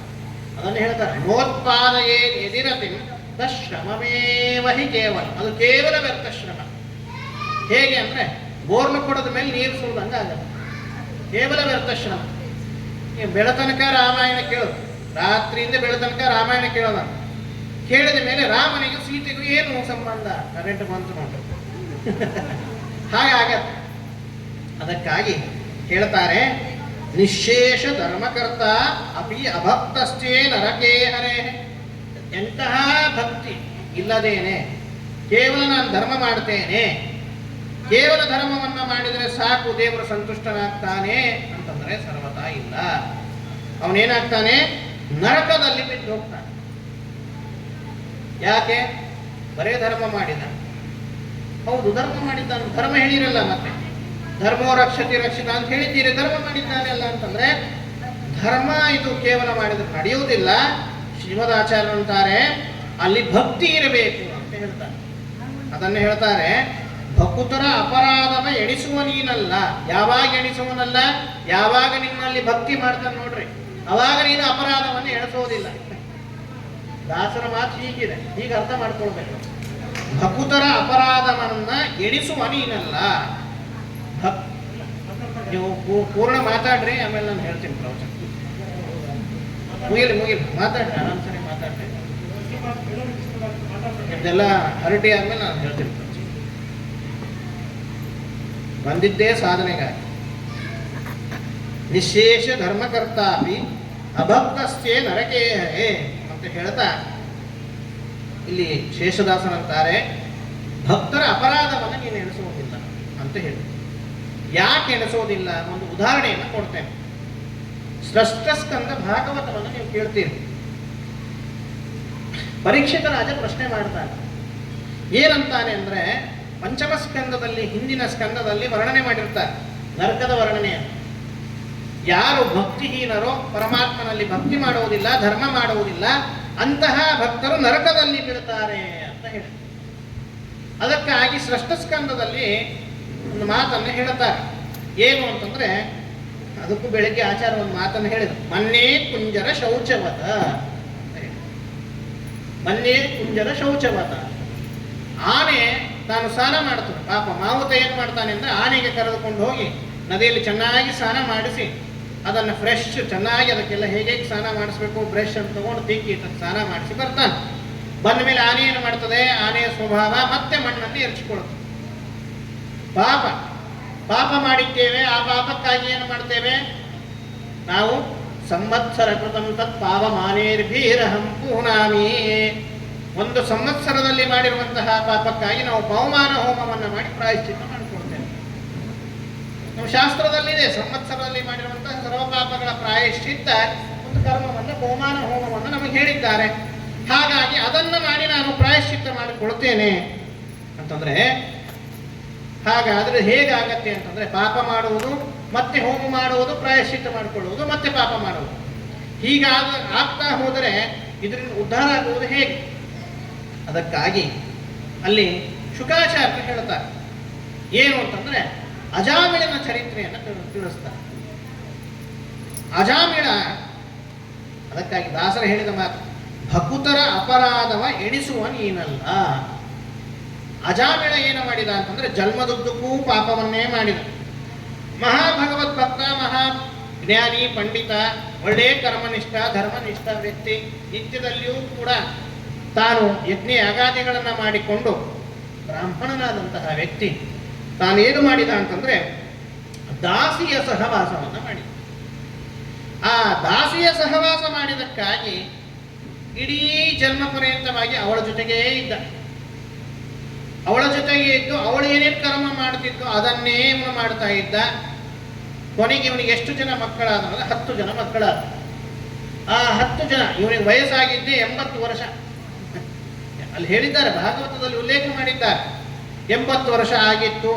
ಇನ್ನೇನು ಕೊನೆ ಪೀತೋದಕ ದಿಗ್ಗತೃಣ ಇದ್ದಂಗೆ ಎಲ್ಲ ಮುಗಿದು ಹೋಗಿತ್ತು. ಅವನು ಕೊನೆಯ ಅವಸ್ಥೆಯಲ್ಲಿದ್ದ. ಇನ್ನೇನು ಅವನನ್ನು ಕರೆದುಕೊಂಡು ಹೋಗಲಿಕ್ಕಾಗಿ ಯಮಲೋಕದಿಂದ ಯಮದೂತರು ಬಂದಿದ್ದರು. ಯಮದೂತರು ಬಂದಿದ್ದಾರೆ. ಇನ್ನೊಂದು ಕಡೆಯಿಂದ ನೋಡ್ತಾರೆ, ವಿಷ್ಣುದೂತರು ಬಂದಿದ್ದಾರೆ. ಯಮದೂತರಿಗೆ ಗಾಬರಿ ಆಯ್ತು. ಏನ್ರಿ, ನಾವು ನರಕದಲ್ಲಿ ಕರೆದುಕೊಂಡು ಹೋಗಿ ಇವನಿಗೆ ಶಿಕ್ಷೆ ಕೊಡಬೇಕು ಅಂತ ಬಂದವರು. ಇವನ ಒಂದು ಹಿಸ್ಟ್ರಿಯನ್ನು ತೆಗೆದುಕೊಂಡು ನೋಡಿದಾಗ ಇವನು ಜನ್ಮದುದ್ದಕ್ಕೂ ಮಾಡಿದ್ದು ಈ ದಾಸಿಯ ಸಹವಾಸದಿಂದ ಎಲ್ಲ ಪಾಪಕರ್ಮಗಳನ್ನು ಮಾಡಿದ್ದು. ಸರ್ವತಾ ಸತ್ಕರ್ಮಗಳನ್ನು ಮಾಡಿದವನಲ್ಲ, ಪುಣ್ಯಕರ್ಮಗಳನ್ನು ಮಾಡಿದವನಲ್ಲ. ಇವನಿಗೆ ಆಗಬೇಕಾದದ್ದು ನರಕ. ಬಂದದ್ದು ವಿಷ್ಣುದೂತರು ವಿಷ್ಣು ಲೋಕಕ್ಕೆ ಕರೆದುಕೊಂಡು ಹೋಗ್ಲಿಕ್ಕಾಗಿ. ಹಾಗಾದರೆ ಒಂದು ಮಾತನ್ನ ಕೇಳೇ ಬಿಡೋಣ ಅಂತ ವಿಚಾರ ಮಾಡಿಕೊಂಡು, ನೀವು ಯಾಕೆ ಬಂದಿದ್ದೀರಿ ಅಂತ ಕೇಳಿದ್ರ. ಏನಿಲ್ಲ, ನಮಗೆ ವಿಷ್ಣು ಆದೇಶ ಮಾಡಿದ್ದಾನೆ, ಇವನನ್ನು ಕರೆದುಕೊಂಡು ಬರ್ರಿ ಅಂತ. ಅವರಂದ್ರು, ಇವನೇನು ಘನ ಕಾರ್ಯ ಮಾಡಿದ್ದಾನೆ ವಿಷ್ಣು ಲೋಕಕ್ಕೆ ಕರೆದುಕೊಂಡು ಹೋಗ್ಲಿಕ್ಕಾಗಿ? ಮಾಡಿದ್ದು ಪಾಪ. ಆಗ ಅವ್ರು ಕೇಳ್ತಾರೆ, ಹೌದು ಮಾಡಿದ ಪಾಪ ಅಂತ ನೀವು ಹೇಳ್ತೀರಿ, ಪಾಪ ಅಂತಂದ್ರೆ ಇದು ಅಧರ್ಮದ ಕಾರ್ಯ. ಹಾಗಾದರೆ ಧರ್ಮ ಯಾವುದು ಅಂತ ಕೇಳ್ತಾರೆ. ಧರ್ಮ ಯಾವುದು? ವೇದ ಪ್ರಣಹಿತೋ ಧರ್ಮ ಅಧರ್ಮಸ್ತದ್ ವಿಪರ್ಯಯ ಅಂತ ಹೇಳ್ತಾರೆ. ಯಾವುದು ಧರ್ಮ ಅಂತಂದ್ರೆ ಯಾವುದು ವೇದದಲ್ಲಿ ನೇರವಾಗಿ ಇದಮಿತ್ತಂ ಅಂತ ನಿರ್ಣಯ ಮಾಡಿ ಹೀಗೇ ಕರ್ಮವನ್ನು ಮಾಡಬೇಕು, ಧರ್ಮವನ್ನು ಮಾಡಬೇಕು ಅಂತ ಹೇಳಿದ್ದಾರೆ. ಅದಕ್ಕೇನಂತ ಕರೀತಾರೆ? ವೇದ ಪ್ರಣಹಿತೋ ಧರ್ಮ. ಅದಕ್ಕೆ ಧರ್ಮ ಅಂತ ಕರೆಯುವಂತಹದ್ದು. ಅಹರಹ ಸಂಧ್ಯಾಮುಪಾಸೀತ ಅಂತ ಹೇಳಿದ್ದಾರೆ. ಬ್ರಾಹ್ಮಣನಾದಂತಹ ವ್ಯಕ್ತಿ ತಾನು ತ್ರಿಕಾಲ ಸಂಧ್ಯಾವಂದನವನ್ನು ಮಾಡಬೇಕು ಅಂತ ಇದೆ. 8 ವರ್ಷಂ ಬ್ರಾಹ್ಮಣಂ ಉಪನೀತ ತಮಧ್ಯಾಪಯೀತ ಅಂತ ಹೇಳಿದ್ದಾರೆ. 8 ವರ್ಷಕ್ಕೆ ಅವನಿಗೆ ಉಪನಯನ ಮಾಡಬೇಕು, ಅಧ್ಯಯನವನ್ನು ಮಾಡಿಸಬೇಕು. ನ ರಂತಾಕಂ ಭಕ್ಷಯೀತ ನ ಫಲಾಂಡುಂ ಭಕ್ಷಯೀತ ಅಂತ ಹೇಳಿದ್ದಾರೆ. ಹೀಗೆಲ್ಲ ವಿಧಿ ಮತ್ತು ನಿಷೇಧಗಳನ್ನು ವೇದದಲ್ಲಿ ಹೇಳಿದ್ದಾರೆ. ಅಂದ ಮೇಲೆ ಎಲ್ಲ ವಿಚಾರಗಳನ್ನು ನಿರ್ಣಯ ಮಾಡಿಕೊಂಡು ಧರ್ಮದ ಬಗ್ಗೆ ಅವರಿಗೆ ಜ್ಞಾನ ಇತ್ತು. ಯಾಕಂದ್ರೆ ನರಕಕ್ಕೆ ಕರೆದುಕೊಂಡು ಹೋಗುವಂತಹ ವ್ಯಕ್ತಿ ಯಮದೂತರು, ಅವರಿಗೆ ಯಾವುದು ಅಧರ್ಮ ಯಾವುದು ಧರ್ಮ ಅನ್ನುವಂಥ ಜ್ಞಾನ ಇಲ್ಲ. ಅಂದ್ರೆ ನರಕಕ್ಕೆ ಕರೆದುಕೊಂಡು ಹೋಗ್ಲಿಕ್ಕೆ ಬರುವ ಅಧಿಕಾರವೇ ಇಲ್ಲ.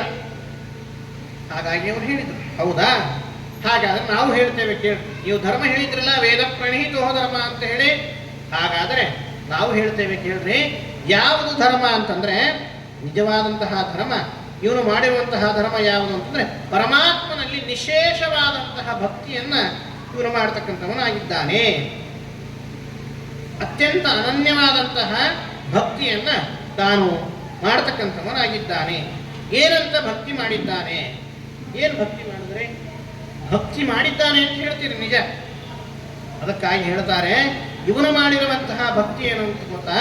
ನಾರಾಯಣ ಅಂತ ಭಕ್ತಿಯಿಂದ ಕುಣಿತ. ದೂರೇ ಕ್ರೀಡನಕಾಸಕ್ತಂ ಬಾಲಂ ನಾರಾಯಣ ಭಯಂ.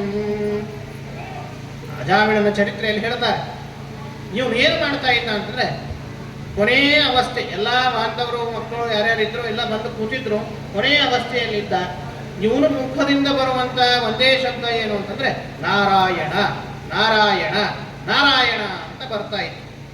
ಆ ನಾರಾಯಣ ಏನು ಗೊತ್ತಾ? ದೂರೇ ಕ್ರೀಡನಕಾಸಕ್ತಂ, ಎಲ್ಲೋ ದೂರದಲ್ಲಿ ಇದ್ದು ನಮ್ಮನ್ನ ಕ್ರೀಡಾ ಸಾಮಗ್ರಿ ಅಂತ ಆಟ ಆಡ್ತಾ ಇದ್ದಾನೆ ಅವನು ನಾರಾಯಣ. ಅವನನ್ನ ಕರೆದದ್ದು. ಸುತ್ತಲ್ಲೂ ಕೂತಂತಹ ವ್ಯಕ್ತಿಗಳಿಗೆ ಏನು ಅನ್ನಿಸ್ತಿತ್ತು ಅಂತಂದ್ರೆ ನಾರಾಯಣ ನಾರಾಯಣ ಅಂತ ಮಗನಿಗೆ ಕರಿತಾ ಇದ್ದಾನೆ ಅಂತ. ಯಾಕಂದ್ರೆ ಕೊನೆಯ ಮಗನ ಹೆಸರೇನಿತ್ತು ಅಂತಂದ್ರೆ ಸಣ್ಣವನ ಹೆಸರು ನಾರಾಯಣ ಅಂತ ಇತ್ತು. ಅದಕ್ಕಾಗಿ ಹಿರಿಯರೆಲ್ಲ ಏನು ಮಾಡ್ತಿದ್ರು ಅಂದರೆ ಹಿಂದೆ ಮಕ್ಕಳಿಗೆಲ್ಲ ದೇವರ ನಾಮವನ್ನು ಇಡ್ತಿದ್ರು. ಯಾಕೆ ಅಂದರೆ ಕೊನೆ ಕಾಲದಲ್ಲಿ ಆದರೂ ಅವನ ಹೆಸರನ್ನು ಹೇಳಿ ಆದರೂ ನಾವು ದೇವರ ಸ್ಮರಣೆಯನ್ನು ಮಾಡಿ ನಾವು ಈ ಸಂಸಾರದಿಂದ ಮುಕ್ತಿ ಪಡೆಯೋಣ ಅಂತ. ಇವತ್ತೆಲ್ಲ ಹೆಸರು ಭಾರಿ ಭಾರಿ ಇಟ್ಟಿರ್ತಾರೆ. ಕೃಷ್ಣ ಅಂತ.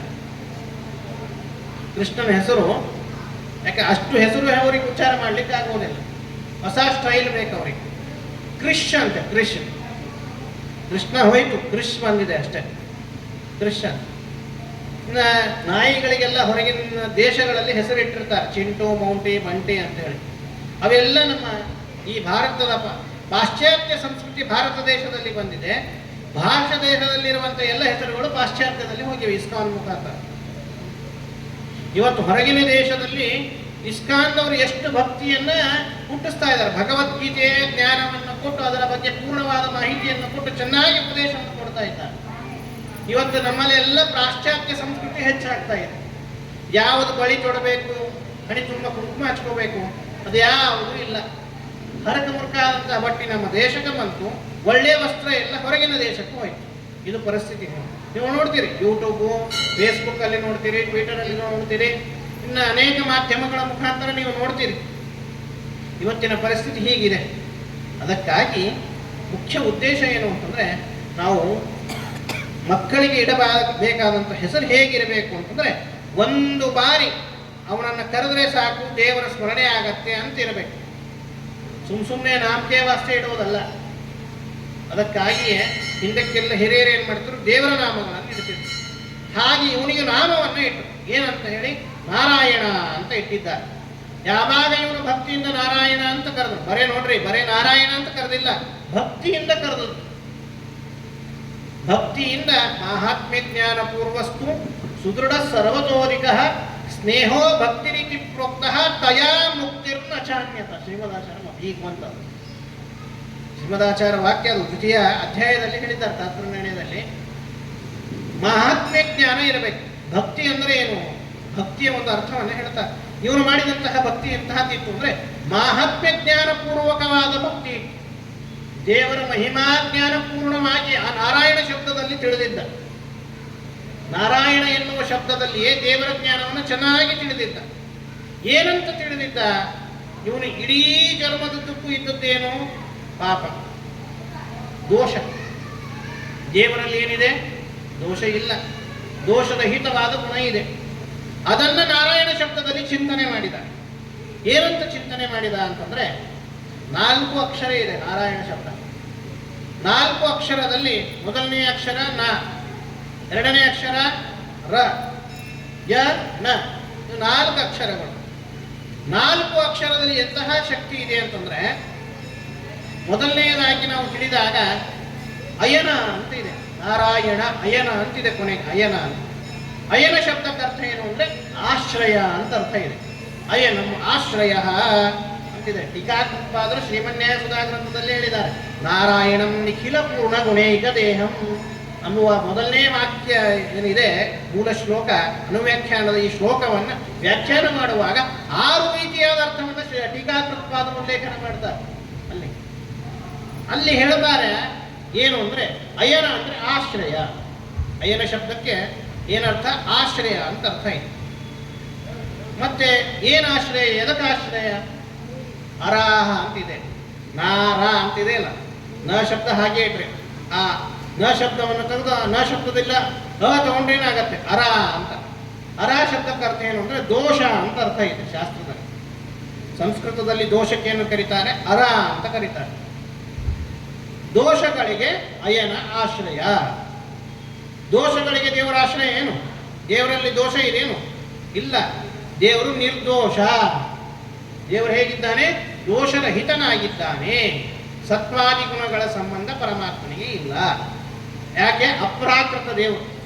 ಅಪ್ರಾಕೃತವಾದ ಶರೀರವುಳ್ಳವನಾದ್ದರಿಂದಾಗಿ ದೋಷ ಇಲ್ಲ. ದೋಷರಹಿತನಾದ್ದರಿಂದಾಗಿ ಪರಮಾತ್ಮನಿಗೆ ಯಾವುದೇ ತರಹದ ದೋಷಗಳಿಲ್ಲ. ಸತ್ಯ. ಅದನ್ನು ತಿಳಿಸ್ಲಿಕ್ಕಾಗಿ ಏನು ಮಾಡ್ತಾರೆ ಅಂತಂದ್ರೆ ನ ಶಬ್ದವನ್ನು ಸೇರಿಸ್ತಾರೆ. ಬರೇ ದೋಷಗಳಿಗೆ ಆಶ್ರಯವಲ್ಲ. ನ ಅಂತಂದ್ರೆ ಇಲ್ಲ ಅಂತ. ನ ಶಬ್ದಕ್ಕರ್ಥ ಏನು? ಇಲ್ಲ. ಏನಿಲ್ಲ ದೇವರಲ್ಲಿ? ದೋಷ ಇಲ್ಲ. ನಾರಾಯಣ ಅಂದ್ರೆ ದೋಷರಹಿತವಾದ ಗುಣಗಳಿಂದ ಪೂರ್ಣ ದೇವರು. ಆದ್ದರಿಂದ ಈ ದೇವರಿಗೆ ಏನಂತ ಕರೆದ್ರು? ನಾರಾಯಣ ಅಂತ ಕರೀತಾರೆ, ಅಥವಾ ನಾರ ಅಂತ ಹೇಳ್ತಾರೆ. ನಾರ ಅಂದ್ರೆ ಯಾರು ಅಂತಂದ್ರೆ ಲಕ್ಷ್ಮೀದೇವಿ. ಯಾಕೆ? ಅವಳಿಗೂ ಏನಿಲ್ಲ, ದೋಷ ಇಲ್ಲ. ಮತ್ತೆ ಚಾಂಚಲ್ಯ ಎನ್ನುವ ದೋಷ ಇದೆ ಇಲ್ಲ ಅದನ್ನು ಹೇಳಿದ್ರೆ ಇದೆ, ಆದರೆ ಯಾವ ದೋಷ ಇಲ್ಲ, ಸತ್ವಾದಿ ಗುಣಗಳ ಪ್ರಕೃತಿಗಳ ಸಂಬಂಧದಿಂದ ಆಗುವಂತಹ ಏನು ದೋಷ ಇದೆ ಅದು ಲಕ್ಷ್ಮೀದೇವಿಗೆ ಇಲ್ಲ. ಆದ್ದರಿಂದಾಗಿ ಅವಳಿಗೂ ಏನು ಕರೀತಾರೆ? ಅಪ್ರಾಕೃತ. ಇಬ್ಬರೇ ಅಪ್ರಾಕೃತ, ಒಬ್ಬ ನಾರಾಯಣ, ಇನ್ನೊಬ್ಬಳು ಲಕ್ಷ್ಮೀದೇವಿ. ಹಾಗಾಗಿ ಅಪ್ರಾಕೃತಳಾದಂತಹ ಲಕ್ಷ್ಮೀದೇವಿಗೂ ಕೂಡ ಅರ ಅಂದ್ರೆ ದೋಷ, ನ ಅಂದ್ರೆ ಇಲ್ಲ, ಅಂದ್ರೆ ದೋಷ ಇಲ್ಲದೇ ಇರುವಂತಹ ಲಕ್ಷ್ಮೀದೇವಿಗೆ ಅಯನ. ಅಯನ ಅಂದ್ರೆ ಏನು? ಅಯನ ಶಬ್ದಕ್ಕೆ ಪತಿ ಅಂತ ಅರ್ಥ ಇದೆ. ಅಯನ ಶಬ್ದಕ್ಕೆ ಟೀಕಾಕೃತವಾದರೂ ಬರೀತಾರೆ ಶ್ರೀಮನ್ಯಾಯ ಸುಧಾದಲ್ಲಿ. ಅಯನ ಶಬ್ದಕ್ಕೆ ಆಶ್ರಯ. ಹೇಗೆ ಆಶ್ರಯ? ಒಬ್ಬ ಗಂಡ ಹೆಂಡತಿಗೆ ಹೇಗೆ ಆಶ್ರಯನಾಗಿರ್ತಾನೆ ಅಂದ್ರೆ ಪತಿಯಾಗಿ ಆಶ್ರಯನಾಗಿರ್ತಾನೆ, ಸ್ವಾಮಿಯಾಗಿ ಆಶ್ರಯನಾಗಿರ್ತಾನೆ. ಪತಿತ್ವೇನು ಆತ್ಮ ಅಂದ್ರೆ ಪತಿ ಅಂತ. ಆತ್ಮೇತ್ಯುಪಾಸೀತ, ಆತ್ಮ ಓಂ ಆತ್ಮೇತ್ಯುಪಾಸೀತ ಅಂತ ಏನಿದೆ ಎಲ್ಲಿ ಬ್ರಹ್ಮಸೂತ್ರದಲ್ಲಿ. ಹಾಗಾಗಿ ಆತ್ಮ ಅಂದ್ರೆ ಪತಿ ಅಂತ ಅರ್ಥ ಇದೆ. ಅಂದ್ರೆ ಅಯನ ಅಂದ್ರೆ ಪತಿ ಅಂತ ಅರ್ಥ ಆಯ್ತು. ಅಂದ್ರೆ ಲಕ್ಷ್ಮೀದೇವಿಗೆ ಪತಿತ್ವೇನ ಆಶ್ರಯನಾಗಿದ್ದಾನೆ, ಸ್ವಾಮಿತ್ವೇನ ಆಶ್ರಯನಾಗಿದ್ದಾನೆ. ಆದ್ದರಿಂದಾಗಿ ದೇವರಿಗೆ ಏನಂತ ಕರೀತಾರೆ? ನಾರಾಯಣ ಅಂತ ಕರೀತಾರೆ. ಇನ್ನೊಂದು ಅರ್ಥ ಇದೆ, ಏನು ಅಂತಂದ್ರೆ ನಾರ ಅಂತ. ನಾರಾಯಣ ಅನ್ನುವಲ್ಲಿ 4 ಅಕ್ಷರದಲ್ಲಿ ಮೊದಲನೇ ಅಕ್ಷರ 2 ಅಕ್ಷರಗಳು ನಾರ. ನಾರ ಅಂದ್ರೆ ಮುಖ್ಯವಾಯು ಅಂತ ಹೇಳ್ತಾರೆ, ವಾಯುದೇವರು. ಯಾಕೆ? ಅವರು ಕೂಡ ದೋಷರಹಿತರು, ಜೀವೋತ್ತಮರು. ಎಲ್ಲ ಜೀವರಾಶಿಗಳಲ್ಲಿ ಉತ್ತಮರಾದ ವ್ಯಕ್ತಿಗಳು ವಾಯುದೇವರು. ಅಂತಹ ಜೀವನಲ್ಲಿ ಉತ್ತಮರಾದ ವಾಯುದೇವರು ದೋಷರಹಿತರಾಗಿದ್ದದ್ದರಿಂದಾಗಿ ನಾರಹ ಮುಖ್ಯವಾಯು. ಅಂತಹ ವಾಯುದೇವರಿಗೂ ಕೂಡ ಪರಮಾತ್ಮ ಏನಾಗಿದ್ದಾನೆ? ಸ್ವಾಮಿತ್ವೇನ ಆಶ್ರಯನಾಗಿದ್ದಾನೆ. ಅದಕ್ಕಾಗಿ ಶ್ರೀಮದಾಚಾರ್ಯರು ಏನು ಮಾಡಿದ್ರು ಅಂದ್ರೆ ಅನುವ್ಯಾಖ್ಯಾನದಲ್ಲಿ ದೇವರನ್ನು ಹೇಗೆ ಉಪಾಸನ ಮಾಡಬೇಕು ಅಂತಂದ್ರೆ ಪತಿತ್ವೇನ ಉಪಾಸೀತ, ಸ್ವಾಮಿಯನ್ನು ಉಪಾಸನ ಮಾಡ್ರಿ. ಸ್ವಾಮಿಯನ್ನು ಹೇಗೆ ಉಪಾಸನ ಮಾಡಬೇಕು ಅಂದ್ರೆ ನಾಹಂ ಕರ್ತ ಹರಿಕರ್ತ, ನಾನು ಕರ್ತ ಅಲ್ಲ, ದೇವರೇ ಕರ್ತ, ದೇವರೇ ಸ್ವಾಮಿ.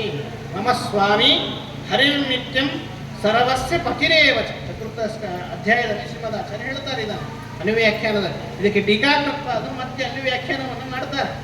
ಏನು ಅಂತಂದ್ರೆ ದೇವರು ಹೇಗಿದ್ದಾನೆ ಅಂತಂದ್ರೆ ಮಮ ಸ್ವಾಮಿ, ನನಗೆ ಸ್ವಾಮಿ. ಬರೇ ನನಗೆ ಸ್ವಾಮಿ ಅಲ್ರಿ ನೋಡ್ರಿ, ಮಮ ಸ್ವಾಮಿ, ನನಗೆ ಸ್ವಾಮಿ. ನನಗೆ ಸ್ವಾಮಿ ಅಂದ್ರೆ ನನಗೊಬ್ಬನಿಗೆ ಸ್ವಾಮಿ ಆದ. ಮತ್ತೆ ನೀವೆಲ್ಲ ಕೂತಿರಲ್ಲ, ನಿಮಗೆಲ್ಲ ಸ್ವಾಮಿ ಇಲ್ಲೇನು? ಅದಕ್ಕಾಗಿ ಶ್ರೀಮದಾಚಾರ್ಯ ಉತ್ತರ ಕೊಡ್ತಾರೆ, ಸರ್ವಸ್ಯ ಪತಿರೇವ. ನನಗೂ ಸ್ವಾಮಿ, ನಿಮಗೆಲ್ಲರಿಗೂ ಸ್ವಾಮಿ ಅಂತ.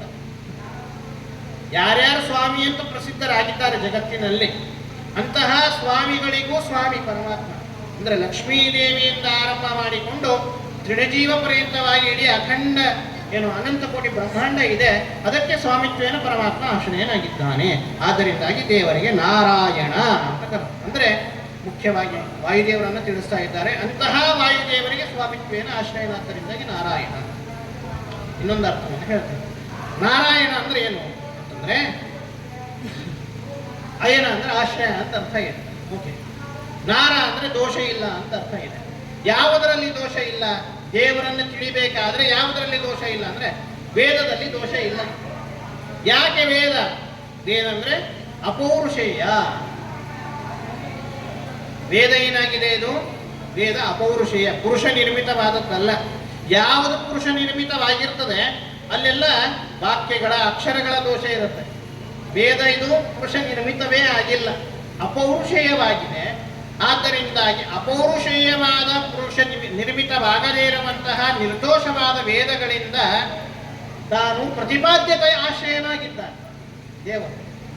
ನಾರಾಹ ಅಂದ್ರೆ ವೇದಾಹ, ಅಪೌರುಷೇಯವಾದ ವೇದಗಳು. ಅಂತಹ ವೇದಗಳಿಗೆ ಅಯನ ಪ್ರತಿಪಾದ್ಯತ್ವೇನ ಆಶ್ರಯನಾದ್ದರಿಂದಾಗಿ ದೇವರಿಗೆ ನಾರಾಯಣ. ಹೀಗೆಲ್ಲ ಚಿಂತನೆ ಮಾಡಿದ ಅಜಾಮಿಳ. ಇಷ್ಟು ಚಿಂತನೆಯನ್ನು ಮಾಡಿದ್ದಕ್ಕಾಗಿ ಹಾಗಾಗಿ ಅವನಿಗೇನಾಯಿತು ಅಂತಂದ್ರೆ ದೂರೇ ಕ್ರೀಡನಕಾಸಕ್ತಂ ಬಾಲಂ ನಾರಾಯಣಾಂ ಭಯಂ. ದೂರೇ ಕ್ರೀಡನಕಾಸಕ್ತಂ, ಎಲ್ಲೋ ಇತ್ತು ನಮ್ಮೆಲ್ಲರನ್ನ ಆಟ ಆಡಿಸ್ತಾನೆ ದೇವರು. ನಮ್ಮ ಕಣ್ಣಿಗೆ ಕಾಣ್ತಾನೆ ದೇವರು. ದೂರತರಂ ವಿದ್ಯೆ ತದೇವಾಂತಿಕವಂತಿಕ. ಎಷ್ಟು ದೂರ ಇದ್ದಾನೆ ಅಂದ್ರೆ ಯಾರಿಗೂ ಕಣ್ಣಿಗೆ ಕಾಣುವುದಿಲ್ಲ ದೇವರು, ಅಷ್ಟು ದೂರದಲ್ಲಿ ದೇವರಿದ್ದಾನೆ. ದೂರತರಂ ಬಿಟ್ಟು ತದೇವ ಅಂತಿಕ ಅಂತಿಕ, ಅಷ್ಟೇ ಹತ್ತಿರದಲ್ಲಿ ದೇವರಿದ್ದಾನೆ. ದೇವರು ನಾವು ಕಾಣಬೇಕಾದ್ರೆ ನಮ್ಮ ಹೃದಯ ಕಮಲದಲ್ಲಿ ಬಿಂಬರೂಪನಾಗಿದ್ದು ಪರಮಾತ್ಮ ಇದ್ದಾನೆ. ನಮಗೆಲ್ಲರಿಗೂ ಮೋಕ್ಷ ಸಿಗಬೇಕಾದ್ರೆ ಬಿಂಬರೂಪಿಯಾದ ಪರಮಾತ್ಮನ ಅಪರೋಕ್ಷ ಜ್ಞಾನದಿಂದಲೇ ಈ ಸಂಸಾರದಿಂದ ಮುಕ್ತಿ ಇದೆ. ನಾನು ಹೋಗಿ ಅಧಿಷ್ಠಿತವಾದಂತಹ ವ್ಯಕ್ತಿಯನ್ನು ನೋಡಿ ನಾನು ಮೋಕ್ಷ ಬಿಡ್ತೀನಿ ಅಂತ ಸಾಧ್ಯನೇ ಇಲ್ಲ. ಅದಕ್ಕಾಗಿ ಹೇಳ್ತಾರೆ, ಅಂತಹ ಪರಮಾತ್ಮನನ್ನು ಚೆನ್ನಾಗಿ ತಿಳಿದುಕೊಂಡ ನೀನು ದೋಷರಹಿತ, ನೀನು ಗುಣಪೂರ್ಣ, ನೀನು ವೇದ ಪ್ರತಿಪಾದ್ಯ, ನೀನು ರಮಾ ಬ್ರಹ್ಮಾದಿ ವಾಯುದೇವತೆಗಳನ್ನು ಪತಿತ್ವೇನ ಸ್ವಾಮಿತ್ವೇನ ಆಶ್ರಯ ಅಂತ ನಾರಾಯಣ ಶಬ್ದದ ಚಿಂತನೆಯನ್ನು ಹೀಗೆ ಮಾಡಿದ. ನಾರಾಯಣ ಶಬ್ದಕ್ಕೆ ಎಷ್ಟು ಅರ್ಥ ಇದೆ ಅಂದರೆ 108 ಅರ್ಥ ಇದೆ. 108 ಅರ್ಥಗಳನ್ನು ಸಾಕ್ಷಾತ್ ಬಿದರಹಳ್ಳಿಯ ಏನು ಶ್ರೀನಿವಾಸ ತೀರ್ಥರು ಇದ್ದಾರೆ ಅದನ್ನು ವ್ಯಾಖ್ಯಾನ ಮಾಡಿದ್ದಾರೆ. ಮುಖ್ಯವಾಗಿ ನಮಗೆ ತಿಳಿಬೇಕಾದದ್ದಿಷ್ಟೇ, ದೇವರು ಗುಣಪೂರ್ಣ, ದೋಷರಹಿತ, ಎಲ್ಲರಿಗೂ ಸ್ವಾಮಿ ಅಂತ ತಿಳಿಬೇಕಾದದ್ದು. ಇದನ್ನು ತಿಳಿದಂತಹ ವ್ಯಕ್ತಿ ಅಜಾಗಣನಾದ್ದರಿಂದಾಗಿ ಅವರನ್ನ ಕರೆದುಕೊಂಡು ಹೋಗ್ಲಿಕ್ಕಾಗಿ ನೋಡ್ರಿ, ಇಡೀ ಜನ್ಮದುದ್ದಕ್ಕೂ ಮಾಡಿದಂತಹ ಏನೇನು ಪಾಪ ಇದೆ, 80 ವರ್ಷಗಳ ಪರ್ಯಂತವಾಗಿ ಮಾಡಿದ ಪಾಪ, ತನ್ನ ಆಯುಷ್ಯ 20 ವರ್ಷ ಪ್ರಾರಂಭವಾದದ್ದು, ಅಲ್ಲಿಂದ ಪ್ರಾರಂಭವಾದಂತಹ ಪಾಪಕರ್ಮ 80 ವರ್ಷದ ಪರ್ಯಂತವಾಗಿ ತಾನೇನು ಪಾಪ ಮಾಡಿದ್ದ ಆ ಎಲ್ಲ ಪಾಪಗಳನ್ನು ಒಂದು ಕ್ಷಣದಲ್ಲಿ ಭಸ್ಮವಾಯಿತು. ಯಾವಾಗ ಭಸ್ಮವಾಯಿತು ಅಂತಂದ್ರೆ ನಾರಾಯಣ ಅಂತ ಭಕ್ತಿಯಿಂದ ಅರ್ಥಾನುಸಂಧಾನ ಪೂರ್ವಕವಾಗಿ ತಾನು ನುಡಿದನು. ಅದಕ್ಕಾಗಿ ದೇವರ ನಾಮಸ್ಮರಣೆ ಮಾಡಬೇಕಾದ್ರೆ ನಾವು ಅರ್ಥಾನುಸಂಧಾನ ಪೂರ್ವಕವಾಗಿ ಮಾಡಬೇಕು. ಹರೇ ರಾಮ ರಾಮ ರಾಮ ಹರೇ ಹರೇ, ಹರೇ ಕೃಷ್ಣ ಕೃಷ್ಣ ಕೃಷ್ಣ ಹರೇ ಹರೇ ಅಂತ ಚಿಂತನೆ ಮಾಡಬೇಕಾದ್ರೂ ಹರೇ ರಾಮ ಕೃಷ್ಣ ಎಲ್ಲ ಶಬ್ದಗಳಿವೆ. ಹರಿ ಅನ್ನೋದ್ರ ಅರ್ಥ ಏನು ಅಂತಂದ್ರೆ ಹರದಿ ಇತಿ ಹರಿ, ಹರಣ ಮಾಡ್ತಾನೆ ನಮ್ಮೆಲ್ಲರ ಪಾಪಗಳನ್ನು, ತನ್ನನ್ನು ಸ್ಮರಣೆ ಮಾಡಿದ್ರೆ ಸಾಕು ನಾಶ ಮಾಡ್ತಾನೆ. ಆದ್ದರಿಂದಾಗಿ ದೇವರಿಗೆ ಹರಿ. ರಾಮ ಅಂತ ದೇವರಿಗೆ ಕರೆದು, ಯಾಕೆ ಕರೆದ್ರಿ ದೇವರಿಗೆ ರಾಮ ಅಂತ ಹೇಳಿ? ರಾಮ ಅಂತ 2 ಅಕ್ಷರ ಇದೆ. ನಮಗೆ ವಾಲ್ಮೀಕಿ ರಾಮಾಯಣದಲ್ಲಿ ಮತ್ತು ಸಂಗ್ರಹ ರಾಮಾಯಣದಲ್ಲಿ ಮಾತನ್ನು ಹೇಳ್ತಾರೆ. ರಾಮ ಶಬ್ದಕ್ಕೆ ಅರ್ಥ ಏನು? ಅವರ ಕುಲಪುರೋಹಿತರು ಬಂದು ನಾಮಕರಣವನ್ನು ಮಾಡಿದರು. ನಾಮಕರಣ ಆದ ಮೇಲೆ ಹಿಂದಕ್ಕೆಲ್ಲ ಪುರೋಹಿತರೇ ನಾಮಕರಣ ಮಾಡುವುದು. ಮಕ್ಕಳಿಗೆ ಹೆಸರಿಡುವುದು ಯಾರು ಅಂತಂದ್ರೆ ಪುರೋಹಿತರೇ ನಾಮವನ್ನು ಇಡಬೇಕು. ಇವತ್ತೆಲ್ಲ ಹೊಸದು ಏನು ಅಂತಂದ್ರೆ ತಂದೆ ತಾಯಿಗಳೇ ತಾವು ಯಾವುದಾದ್ರೂ ಒಂದು ಚಾಯ್ಸ್ ಮಾಡೋದು. ಈಗ ಹೇಳ್ದಲ್ಲ ನಾನು ಕ್ರಿಶ್ ಅಂತ ಹೀಗೆಲ್ಲ ಚಾಯ್ಸ್ ಮಾಡ್ತಾರೆ. ಪುರೋಹಿತರು ಅಂದರೆ ಕುಲಪುರೋಹಿತರು, ಜ್ಞಾನಿಗಳು, ಪಂಡಿತರು ಯಾರು ತಮ್ಮ ಒಂದು ಹಿತವಾದಂತಹ ನುಡಿಯಿಂದ ಹೇಳ್ತಾರೋ ಅದನ್ನೇ ನಾಮಕರಣವನ್ನು ಮಾಡಬೇಕು. ಅವನಿಗೆ ರಾಮ ಅಂತ ಇಟ್ಟು, ದಶರಥ ರಾಜ ಮಗ ನಂದ ಅವನಿಗೆ ರಾಮ ಅಂತ ಇಟ್ಟು. ಯಾಕೆ ರಾಮ ಅಂತ ಇಟ್ಟರು? ಸಾರ್ಥಕವಾಗಿ ಇರಬೇಕಲ್ಲ. ರಾಮ ಅಂತಂದ್ರೆ ಸ್ವರಮಣನಾದ್ದರಿಂದಲೂ ರಾಮ, ಅಥವಾ ಎಲ್ಲರ ಮನಸ್ಸಿಗೆ ಮನೋರಥವನ್ನು ಕೊಡುವನು, ಅಥವಾ ಆನಂದವನ್ನು ಕೊಡುವನು. ಆದ್ದರಿಂದಾಗಿ ದೇವರಿಗೆ ರಾಮ ಅಂತ ಹೇಳಿದ್ದಾರೆ. ಬಹಳ ಚೆನ್ನಾಗಿ ವರ್ಣನೆ ಮಾಡಿದ್ದಾರೆ. ಇನ್ನೊಂದು ರಾಮ ಅಂದ್ರೆ ಹೇಗೆ ಅಂತಂದ್ರೆ, ರಾಮ ಶಬ್ದವನ್ನು ನುಡಿಬೇಕಾದ್ರೆ ಬಾಯಿ ಮುಚ್ಚಿ ಹೇಳಲಿಕ್ಕೆ ಬರುವುದಿಲ್ಲ, ಬಾಯಿ ತೆಗೆದೇ ಹೇಳಬೇಕು. ಹೇಗೆ ಹೇಳ್ರಿ? ಮೊದಲನೇ ಅಕ್ಷರ ಇದೆ ರಾಮ ಅನ್ನುವಲ್ಲಿ 2 ಅಕ್ಷರಗಳು, ಅದರಲ್ಲಿ ರಾ ಶಬ್ದ ಇದೆ. ಆ ರಾ ಶಬ್ದವನ್ನು ನುಡಿಬೇಕಾದ್ರೆ ಬಾಯಿ ತೆಗೆದೇ ಹೇಳಬೇಕು. ಬಾಯಿ ಮುಚ್ಚಿ ಹೇಳಲಿಕ್ಕೆ ಪ್ರಯತ್ನ ಮಾಡ್ರಿ, ಯಾರಿಗಾದ್ರು ಬರುತ್ತೆ ರಾ ಅಂತ ಹೇಳಿ ಬರೋದೇ ಇಲ್ಲ. ಅದು ಮ ಶಬ್ದ ಹೇಳಬೇಕಾದ್ರೆ ಬಾಯಿ ಮುಚ್ಚೆ ಹೇಳಬೇಕು, ಬಾಯಿ ತೆಗೆದು ಹೇಳಲಿಕ್ಕೆ ಬರುವುದಿಲ್ಲ ಮ, ಹೌದಲ್ಲೋ? ಹಾಗಾಗಿ ಇದರಲ್ಲಿ 2 ಮರ್ಮ ಇದೆ. ಏನು ಅಂತಂದ್ರೆ, ರಾ ಅಂತ ಶಬ್ದ ನುಡಿದಾಗ ನಮ್ಮಲ್ಲಿರುವಂತಹ ಕಾಮ, ಕ್ರೋಧ, ಲೋಭ, ಮದ, ಮಾತ್ಸರ ಏನು ಅರಿಷಡ್ವರ್ಗಗಳಿವೆ, ಒಳಗಿದ್ದಂತಹ ಪಾಪಗಳು ಆ ರಾ ಶಬ್ದ ನುಡಿದ್ರೆ ಹೊರಗೆಲ್ಲ ಬಂದ್ಬಿಡ್ತದೆ. ಕಾಯಿಕ, ವಾಚಿಕ, ಮಾನಸಿಕ ರೂಪವಾದಂಥ ಏನೇನು ಪಾಪ ಇದೆ ಎಲ್ಲ ಪಾಪ ಹೊರಗೆ ಬಂತು. ಯಾವಾಗ ಬಂತು? ರಾ ಅಂತ. ಬರೇ ರಾ ನುಡಿದು ಹೋಗ್ಬಿಟ್ರೆ ನಡೆಯುವುದಿಲ್ಲ, ಮಾತ ಬಾಯಿ ಮುಚ್ಚಬೇಕು. ಯಾಕೆ? ಹೋದ ಪಾಪ ತಿರುಗಿ ಬರಬಾರ್ದಲ್ಲ. ಮತ್ತೆ ಹೋದ ಪಾಪ ತಿರುಗಿ ಬರಬಾರದು ಅಂತ ಹೇಳಿ ಬಾಯಿ ಮುಚ್ಚಿಸಿದಾನೆ ದೇವರಾದ ಮ ಶಬ್ದದಿಂದ. ಅದಕ್ಕಾಗಿ ದೇವರಿಗೆ ಏನಂತ ಕರೆದ್ರು? ರಾಮ. ಅಂದರೆ ರಾಮ ಎನ್ನುವಂಥ 2 ಅಕ್ಷರದಲ್ಲಿ ಎಷ್ಟಿದೆ ಅಂತಂದ್ರೆ ಎಲ್ಲ ನಮ್ಮ ಜನ್ಮದುದ್ದಕ್ಕೂ ಮಾಡಿರುವಂಥ ಎಲ್ಲ ಪಾಪಗಳನ್ನು ಪರಿಹಾರ ಮಾಡುವಂತಹ ಶಕ್ತಿ ಅದು ಎದರಲ್ಲಿದೆ ಅಂತಂದ್ರೆ ದೇವರ ನಾಮದಲ್ಲಿದೆ. ಇನ್ನು ಕೃಷ್ಣ ಅಂತ ದೇವರಿಗೆ ಕರೆದು, ಯಾಕೆ? ಕರ್ಷಣ ಕೃಷ್ಣ. ಎಲ್ಲರ ಪಾಪಗಳನ್ನ ತಾನು ಏನು ಮಾಡ್ತಾನೆ ಅಂದ್ರೆ ಕರ್ಷಣ ಮಾಡ್ತಾನೆ, ಕಳಚಿ ಹಾಕ್ತಾನೆ. ಯಾವಾಗ ಗೊತ್ತಾ? ಕೃಷ್ಣ ಅಂತ ಭಕ್ತಿಯಿಂದ ನುಡಿದ. ಕೃಷ್ಣಾಯ ವಾಸುದೇವಾಯ ದೇವಕೀ ನಂದನಾಯ ಚ ನಂದಗೋಪಕುಮಾರಾಯ ಗೋವಿಂದಾಯ ನಮೋ. ಕೃಷ್ಣಾಯ ವಾಸುದೇವಾಯ ದೇವಕಿ ನಂದನಾಯಚ ಅಂತ ಹೇಳಿ ಈಗ ಅನುಸಂಧಾನ ಪೂರ್ವಕವಾಗಿ ನಾವೇನಾದರೂ ಪರಮಾತ್ಮನನ್ನು ಸ್ಮರಣೆ ಮಾಡಿದ್ದೀವಿ ಅಂತಂದರೆ ಕರ್ಷಣ ನಮ್ಮೆಲ್ಲರ ಪಾಪಗಳನ್ನು ಕರ್ಷಣ ಮಾಡ್ತಾನೆ. ಆದ್ದರಿಂದಾಗಿ ದೇವರಿಗೆ ಕೃಷ್ಣ ಅಂತ ಹೇಳಿ. ಹೀಗೆ ಇಲ್ಲಿ ದಾಸರಂತಾರೆ ಭಕ್ತರ ಪಾಪಗಳನ್ನು ಅವು ಏನಿವೆಯೋ ಅವನು ಮಾಡಿರುವಂಥ ಅಪರಾಧಗಳಿವೆಯೋ ಅದನ್ನು ದೇವರು ಎಣಿಸೋದಿಲ್ಲ. ಯಾವಾಗ ಗೊತ್ತಾ, ಅವನಲ್ಲಿ ಭಕ್ತಿಪೂರ್ವಕವಾಗಿ ನಾವೇನಾದರೂ ಶರಣಾಗತರಾದರೆ, ಪ್ರೇಮಪೂರ್ವಕವಾಗಿ ನಾವೇನಾದರೂ ಶರಣಾಗತರಾದರೆ, ಅದಕ್ಕಾಗಿ ಮಾಹಾತ್ಮ್ಯ ಜ್ಞಾನ ಪೂರ್ವಸ್ತು ಸುದೃಢ ಸರ್ವತೋಧಿಕ. ಇದರ ಅರ್ಥ ಏನು ಅಂತಂದರೆ ದೇವರ ಮಹಾತ್ಮೆಯನ್ನು ಚೆನ್ನಾಗಿ ತಿಳಿಬೇಕು. ಇವನೇ ಉತ್ತಮ. ಈಗ ಒಬ್ಬ ಆಚಾರ್ಯರಿಗೆ ಅಥವಾ ಒಬ್ಬ ದೇವರಿಗೆ ಇಲ್ಲಿ ಬಂದಿದ್ದೀರಿ, ಶೇಷದಾಸರ ಆರಾಧನೆಗೆ ಯಾಕೆ ಬರ್ತೀರಿ ನೀವು? ಯಾಕೆ ನಿಮ್ಮ ಮನೆ ಒಳಗೂ ಅನ್ನ ಹುಳಿ ಚಟ್ನಿ ಪಲ್ಯ ಎಲ್ಲ ಸಿಗ್ತದಲ್ಲ, ಸ್ವೀಟ್ ಮಾಡ್ಕೊಂಡು ತಿನ್ಬೋದಲ್ಲ, ಇಲ್ಲಿ ಯಾಕೆ ಬರ್ತೀರಿ? ಶೇಷದಾಸರ ಮಹಾತ್ಮ್ಯ ಜ್ಞಾನ ನಿಮಗಿದೆ. ಅವರು ಎಂತಹ ಅಪರೋಕ್ಷ ಜ್ಞಾನಿಗಳು, ಪವಾಡ ಪುರುಷರು, ಎಂತೆಂತಹ ಭಕ್ತರಿಗೆ ಅನುಗ್ರಹವನ್ನು ಮಾಡಿದರು, ಗೃಹಸ್ಥರಿಗೆ ಎಷ್ಟು ಅನುಗ್ರಹವನ್ನು ಮಾಡಿದವರು ಇಲ್ಲಿದ್ದು ಅಂತೇಳಿ ನಿಮಗೆಲ್ಲ ಜ್ಞಾನ ಇದೆ. ಆ ಮಹಾತ್ಮ್ಯ ಜ್ಞಾನ ಇದೆ. ಮಹಾತ್ಮ್ಯ ಜ್ಞಾನ ಇದ್ದದಕ್ಕಾಗಿ ನೀವೇನು ಮಾಡ್ತೀರಿ? ಸುದೃಢ ಸರ್ವತೋಧಿಕ. ಮನೆಯಲ್ಲಿ ನೂರಾರು ಕೆಲಸಗಳನ್ನು ಇದ್ದರೂ ಕೂಡ ಸುದೃಢ ಸರ್ವತೋಧಿಕ, ಎಲ್ಲ ನೂರಾರು ಕೆಲಸಗಳನ್ನು ಇಟ್ಟು ಬದಿಗಿಟ್ಟು ನೀವೇನು ಮಾಡ್ತೀರಿ? ಅಲ್ಲಿ ಏನು ಮಾಡ್ತೀರಿ ಅಂತಂದ್ರೆ ಸ್ನೇಹೋ ಭಕ್ತಿ. ನಮ್ಮ ದಾಸರು ಎನ್ನುವಂತಹ ಸ್ನೇಹಕ್ಕಾಗಿ, ಆ ಒಂದು ಪ್ರೀತಿಗಾಗಿ ಇಲ್ಲಿ ಬಂದು ನೀವೇನು ಮಾಡ್ತೀರಿ? ಅವರಲ್ಲಿ ಭಕ್ತಿ ಪೂರ್ವಕವಾಗಿ ಬಂದು ಸೇವೆಯನ್ನು ಮಾಡ್ತೀರಿ. ಇದಕ್ಕೇನಂತ ಕರೀತಾರೆ? ಭಕ್ತಿ ಅಂತ. ನಿಮಗೆ ನಿಮ್ಮ ಮಾತಿನಲ್ಲೇ ಉದಾಹರಣೆಯನ್ನು ಕೊಟ್ಟೆ ನಾನು. ಅದಕ್ಕಾಗಿ ಇದಕ್ಕೇನೆ ಭಕ್ತಿ ಎಂಬುದಾಗಿ ಕರೀತಾರೆ. ಇಂತಹ ಭಕ್ತಿಯಿಂದ ಪರಮಾತ್ಮ ತಾನೇನಾದರೂ ಸಂತುಷ್ಟನಾದರೆ ಆಗೇನು ಮಾಡ್ತಾರೆ? ಅದಕ್ಕೆ ದಾಸರಂತಾರೆ ಭಕ್ತರ ಅಪರಾಧವನ್ನು ಎಣಿಸುವ ನೀನಲ್ಲ. ಭಕ್ತರ ಏನು ಅಪರಾಧ ಇದೆ ಅದನ್ನು ನೀನು ಎಣಿಸುವನಲ್ಲಪ್ಪ. ಇಷ್ಟೆಲ್ಲ ಇದ್ದಾಗ ಅದಕ್ಕಾಗಿ ಅಜಾಮಿಳರು ಮಾಡಿರುವಂತಹ ಏನು ಪಾಪ ಇದೆ ಲೆಕ್ಕ ಮಾಡಲಿಲ್ಲ ದೇವರು. ತಕ್ಷಣದಲ್ಲಿ ಆ ಎಲ್ಲ ಪಾಪಗಳನ್ನು ತನ್ನ ನಾಮಸ್ಮರಣೆಯಿಂದ ಅವನನ್ನು ಎಲ್ಲ ಪಾಪದಿಂದ ಮುಕ್ತಿಯನ್ನ ಮಾಡಿ ನೇರವಾಗಿ ತಾನೇ ಕೊಟ್ಟು ಕಳಿಸಿದ ವಿಷ್ಣುದೂತರನ್ನು ಅವನನ್ನು ಕರೆದುಕೊಟ್ಕೊಳಪ್ಪ ಬರ್ರಿ ಅಂತ ಹೇಳಿ ಅಂದ ಮೇಲೆ ಇಂತಹ ಒಂದು ಮಾತನ್ನು ನಮಗೆ ಈ ಶೇಷದಾಸರು ಅಂದರೆ ಯಾವುದೋ ಒಂದು ದಾಸ ಸಾಹಿತ್ಯವನ್ನು ತಿಳಿದಂಥ ವ್ಯಕ್ತಿಗಳು ಸಾಮಾನ್ಯ ವ್ಯಕ್ತಿಗಳಲ್ಲ. ವ್ಯಾಸ ಸಾಹಿತ್ಯವನ್ನ, ಮಧ್ವಶಾಸ್ತ್ರವನ್ನ ಚೆನ್ನಾಗಿ ಶ್ರೀಮದಾಚಾರ್ಯರ ಆ ವಾಕ್ಯ ಗಾಂಭೀರ್ಯವನ್ನ ತಿಳಿದವರು. ಬರೇ ಸುಮ್ಮನೆ ಒಬ್ಬ ಸಾಮಾನ್ಯ ವ್ಯಕ್ತಿಗಳಲ್ಲ ಶೇಷದಾಸರಂದ್ರೆ. ಶ್ರೀಮದಾಚಾರ್ಯರ, ಶ್ರೀಮದ್ ಟೀಕಾಕೃತ್ಪಾದರ ಸರ್ವಮೂಲ ಗ್ರಂಥಗಳನ್ನು ಚೆನ್ನಾಗಿ ಅಧ್ಯಯನ ಮಾಡಿದಂಥ ಮಹಾನ್ ಪಂಡಿತರವರು. ಅದಕ್ಕಾಗಿ ಆ ಮಾತನ್ನು ಹೇಳಿದ್ದಾರೆ, ಭಕುತರ ಅಪರಾಧವನ್ನು ಎಣಿಸುವ ನೀನಲ್ಲ. ಈ ಮಾತು ಬರಬೇಕಾದ್ರೆ ಅವರು ತಮ್ಮ ಜೀವನದಲ್ಲಿ ಶ್ರೀಮದಾಚಾರ್ಯರ ವಾಕ್ಯವನ್ನು ಎಷ್ಟು ಬಾರಿ ಅವಲೋಕನವನ್ನು ಮಾಡಬೇಕು. ಸಿಂಹಾವಲೋಕನವನ್ನು ನಮ್ಮ ಜೀವನದಲ್ಲಿ ಸಿಂಹಾವಲೋಕನ ಆಗಬೇಕು. ಸಿಂಹ ಏನು ಮಾಡ್ತದೆ ಗೊತ್ತಾ? ಸಿಂಹಾವಲೋಕನ ಅಂತಂದ್ರೆ ಸಿಂಹ ಬೇಟೆ ಆಡ್ತದೆ. ಬೇಟೆಯಾಡಿ ಎಲ್ಲ ತಿಂದ ನಂತರ ಮುಂದೆ ಹೋಗುತ್ತೆ. ಒಂದು 10 ಹೆಜ್ಜೆ ಮುಂದೆ ಹೋದ ಮೇಲೆ ಮತ್ತೆ ತಿರುಗಿ ನೋಡುತ್ತದೆ, ಹಿಂದೆ ಏನಾದರೂ ಬಚಾವಿದೆಯಾ, ಏನಾದರೂ ಉಳಿದಿದೆಯಾ ಅಂತ. ಹಾಗೆ ನಮ್ಮ ಜೀವನದಲ್ಲಿ ಸಿಂಹಾವಲೋಕನ ಆಗಬೇಕು. ಅದನ್ನು ಹೇಳ್ತಾರೆ, ಭಕ್ತರ ಅಪರಾಧವನ್ನು ನೀನು ಎಣಿಸುವನಲ್ಲ. ಇದು ಯಾವಾಗ ಗೊತ್ತಾ? ನಮ್ಮ ಜೀವನದಲ್ಲಿ ನಾವು ಸಿಂಹಾವಲೋಕನವನ್ನು ಮಾಡಿಕೊಂಡಾಗ,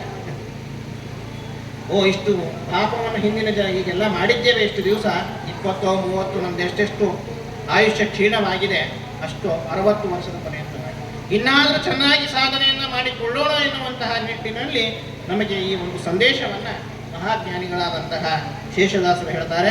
ಅದಾದ ಮೇಲೆ ಇನ್ನೊಂದು ಮಾತನ್ನು ಹೇಳ್ತಾರೆ, ಭಕ್ತರ ಅಭಿಮಾನ ಸತತ ಊಹಿಸಿ ಮೇರೆವಾ. ನೋಡ್ರಿ, ಭಕ್ತರ ಮೇಲೆ ಎಷ್ಟು ಅಭಿಮಾನ ಅಂತಂದ್ರೆ ಸತತವಾಗಿ ಊಹಿಸಿ ಮೇರೆವ. ಈ ಮಾತು ಎಲ್ಲಿಂದ ಹೇಳ್ತಾರೆ ಗೊತ್ತಾ? ಯಾಕಂದ್ರೆ ಅರ್ಜುನಾಂಶ ಸಂಭೂತರು ಇವರು. ಅರ್ಜುನನಿಗೆ ಉಪದೇಶ ಮಾಡಿದವನೇ ಕೃಷ್ಣ ಪರಮಾತ್ಮ. ಭಗವದ್ಗೀತೆಯಲ್ಲೇನೇ ಹೇಳಿದ್ದಾರೆ, ಅನನ್ಯಾಶ್ಚಿಂತಯಂತೋ ಮಾಂ ಯೇ ಜನಾ ಪರ್ಯುಪಾಸತೆ ತೇಷಾಂ ನಿತ್ಯಾಭಿಯುಕ್ತಾನಾಂ ಯೋಗಕ್ಷೇಮಂ ವಹಾಮ್ಯಹಂ.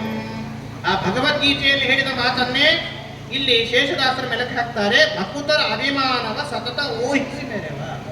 ಭಕ್ತರ ಮೇಲೆ ಅಭಿಮಾನ ಎಷ್ಟು ಅಂತಂದ್ರೆ, ನಿನಗೆ ನಿನ್ನನ್ನು ಯಾರು ಶರಣಾಗತರಾಗಿ ಬರ್ತಾರೆ ಅವರನ್ನ ಎಂದಿಗೂ ಕೈ ಬಿಡುವುದಿಲ್ಲ. ನೀನೆಂದೂ ಕೈ ಕೊಡುವನಲ್ಲ. ಅದನ್ನು ಹೇಳ್ತಾರೆ, ಭಕುತ ವಾತ್ಸಲ ನೀನು ಭಕುತರ ಭಾಗ್ಯನಿದೆ. ಭಕ್ತ ವಾತ್ಸಲ್ಯ ನೀನು, ಕರುಣಾಮೂರ್ತಿ ನೀನು. ಕರುಣಾಪೂರ್ಣ ವರಪ್ರದ ಚರಿತಂ ವ್ಯಾಪಯ ಮೇ. ಶ್ರೀಮದಾಚಾರ್ಯ ಹೇಳಿದಂತಹ ಮಾತು. ಕರುಣಾಪೂರ್ಣನಾದಂತಹ ವ್ಯಕ್ತಿ, ಕರುಣಾ ಸಮುದ್ರ, ಕ್ಷಮಾ ಸಮುದ್ರ ಯಾರು ಅನ್ನೋದು ಪರಮಾತ್ಮ ನೀನು. ಆದ್ದರಿಂದಾಗಿ ಅಂತಹ ಸಮುದ್ರನಾದಂತಹ ಕರುಣಾ ಸಮುದ್ರನಾದಂತಹ ವ್ಯಕ್ತಿ ನೀನು ಪರಮಾತ್ಮ. ಅಂತಹ ಯಾವ ಅನನ್ಯಾಶ್ಚಿಂತೆಯಂತೋಮ, ಇದ್ರ ಮೇಲೆ ಬಹಳಷ್ಟು ಉಪನ್ಯಾಸ ಹೇಳಬೇಕಾಗಿದೆ ನನಗೆ. ನಾನು ಬರೀ ಈ ಮೊದಲನೇ ವಾಕ್ಯವನ್ನು ಅಷ್ಟೇ ಹೇಳಿದ್ದೇನೆ. ಭಕುತರ ಅಪರಾಧವ ಎಣಿಸುವ ನೀನಲ್ಲ, ಇನ್ನೂ ಅದರ ಮೇಲೆ ಇನ್ನೂ ಹೇಳಬಹುದು. ಈಗ ಎರಡನೇ ವಾಕ್ಯವನ್ನು ನಾವು ತಿಳಿಬೇಕು. ಏನು ಅಂದರೆ ಭಕುತರ ಅಭಿಮಾನವ ಸತತ ಊಹಿಸಿ ಮೆರವ. ಇದರ ಬಗ್ಗೆ ನೋಡ್ಲಿಕ್ಕೆ ಹೊರಟಾಗ ಗಜೇಂದ್ರ ಮೋಕ್ಷದ ಚರಿತ್ರೆ ನೆನಪಾಗುತ್ತೆ.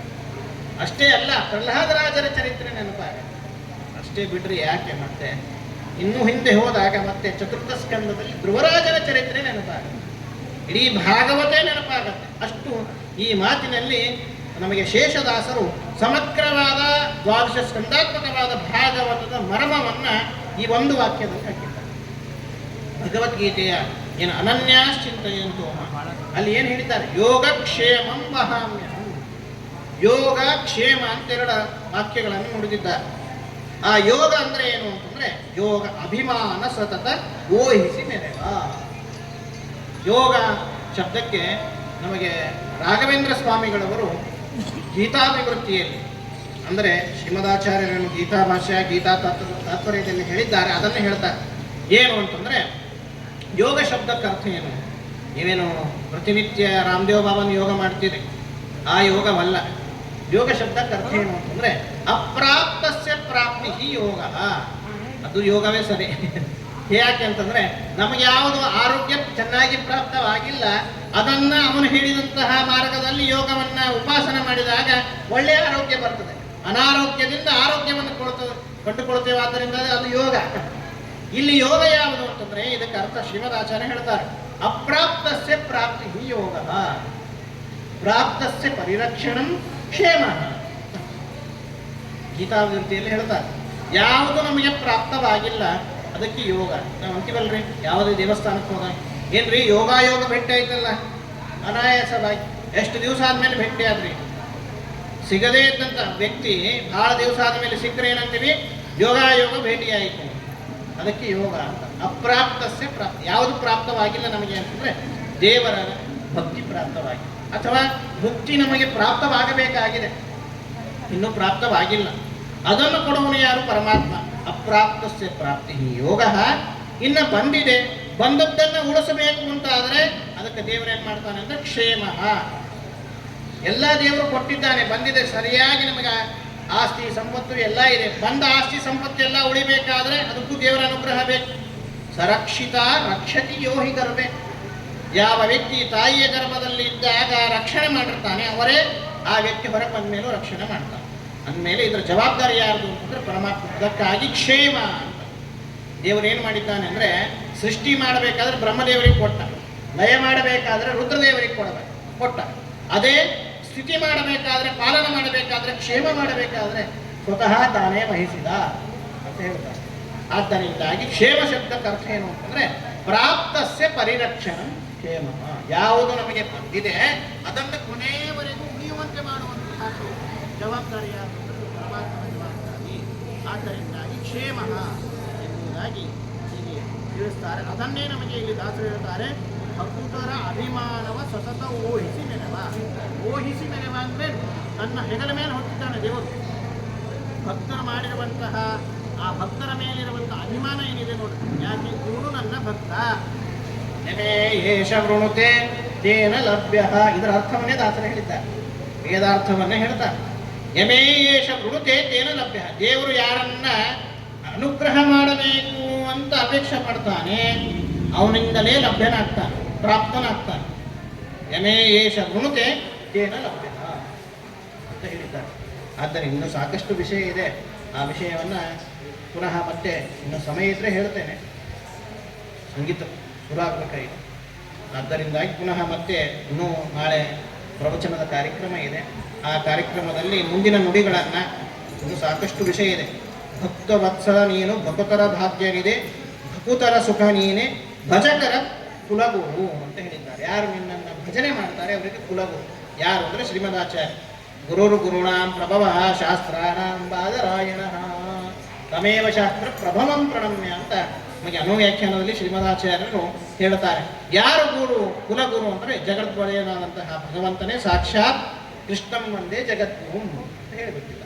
ಅಂತಹ ಕೃಷ್ಣ ಪರಮಾತ್ಮನ ವಿಶೇಷವಾದ ಆರಾಧಕರಾದಂತಹ ಅರ್ಜುನಾಂಶ ಸಂಭೂತರಾದಂತಹ ಸಾಕ್ಷಾತ್ ಶೇಷದಾಸರ ಆರಾಧನೆಯಲ್ಲಿ ಅವರ ಮಾಡಿರುವಂತಹ ಕೃತಿ ಸುಳಾದಿಗಳನ್ನು ಚೆನ್ನಾಗಿ ತಿಳಿದು ನಮ್ಮ ಜೀವನದಲ್ಲಿ ನಾವು ಅಳವಡಿಸಿಕೊಳ್ಳುವಂತಹ ಪ್ರಯತ್ನವನ್ನು ವಿಶೇಷವಾಗಿ ಈ ಆರಾಧನೆಯಲ್ಲಿ ಬಂದಾಗ ನಾವು ಮಾಡಿದಾಗ ಈ ಆರಾಧನೆ ಮಾಡಿದ್ದು ಸಾರ್ಥಕವಾಗಿದೆ, ಇದರಿಂದ ಅವರಿಗೆ ಸಂತೋಷವಾಗಿದೆ ಅಂತ ಹೇಳ್ತಾ ಇವತ್ತಿನ 2 ವಾಕ್ಯಗಳನ್ನು ಮುಗಿಸ್ತೇನೆ. ಶ್ರೀಕೃಷ್ಣ.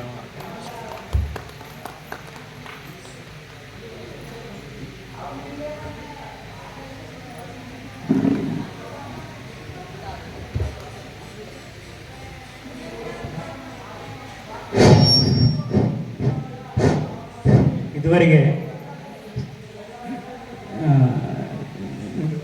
ಇವರ ಆಚಾರ್ಯ ಅಜಯ್ ಆಚಾರ್ ಹೈದರಾಬಾದ್ ಅವರಿಂದ ಪ್ರವಚನ ಕಾರ್ಯಕ್ರಮ ನಡೆಸಿಕೊಟ್ಟರು. ಅವರಿಗೆ ಶ್ರೀ ಶೇಷದಾಸರ ಟ್ರಸ್ಟ್ ವತಿಯಿಂದ ಹಾಗೂ ತಮ್ಮೆಲ್ಲರಿಂದ ಹೃತ್ಪೂರ್ವಕ ಅಭಿನಂದನೆಗಳನ್ನು ಸಲ್ಲಿಸ್ತೇನೆ. ಇನ್ನು ಮುಂದೆ ರಾಘವೇಂದ್ರ ಬಡಸೇಸಿ ಈ ಗ್ರೇಡ್ ಆರ್ಟಿಸ್ಟ್ ಗುಲ್ಬರ್ಗ ಅವರಿಂದ 1 ಗಂಟೆ ಕಾಲ ದಾಸವಾಣಿ ಕಾರ್ಯಕ್ರಮ ಇರ್ತದೆ. ಎಲ್ಲ ಸದ್ಭಕ್ತರು ಈ ಕಾರ್ಯಕ್ರಮದಲ್ಲಿ ಭಾಗವಹಿಸಿ ದಾಸರ ಅನುಗ್ರಹಕ್ಕೆ ಪಾತ್ರರಾಗುವ ವಿನಂತಿ. ದಾಸವಾಣಿ ಕಾರ್ಯಕ್ರಮ ಶ್ರೀ ರಾಘವೇಂದ್ರ ಬಡಸೇಸಿ ಎ ಗ್ರೇಡ್ ಆಕಾಶವಾಣಿ ಕಲಾವಿದರು, ಹಾರ್ಮೋನಿಯಂ ಅವರಂಗ ವಿಷ್ಣು ಬಡಸೇಸಿ, ತಬಲಾ ವರದೇಂದ್ರ ಗಂಗಾಖೆ, ತಾಳ ಶ್ರೀಪಾದ ಕುಲಕರ್ಣಿ.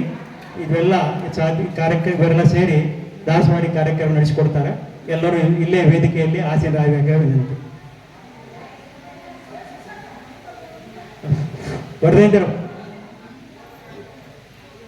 ಬರಬೇಕು, ವೇದಿಕೆಯಲ್ಲಿ ಬರಬೇಕಾಗತ್ತೆ. ಎಲ್ಲರೂ ದಾಸವಾಣಿ ಕಾರ್ಯಕ್ರಮದಲ್ಲಿ ಭಾಗವಹಿಸುವ ವೇದಿಕೆಗೆ ಬರಬೇಕಾಗುತ್ತೆ. ರಾಘವೇಂದ್ರ ಬಡಸೇಸಿ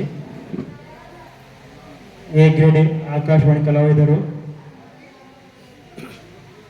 ಹಾರ್ಮೋನಿಯಂ ಅವರ ಮಗ ವಿಷ್ಣು ಬಡಸೇಸಿ, ತಬಲಾ ವರದೇಂದ್ರ ಗಂಗಾಖೇಡ್, ತಾಳ ಶ್ರೀಪಾದ ಕುಲಕರ್ಣಿ ಅವರು ಸಹಿತ ತಬಲಾ ಬಾರಿಸ್ತಾರೆ. ಇವತ್ತು ತಾಳ ಕಾರ್ಯಕ್ರಮದಲ್ಲಿ ಭಾಗವಹಿಸಲಿದ್ದಾರೆ.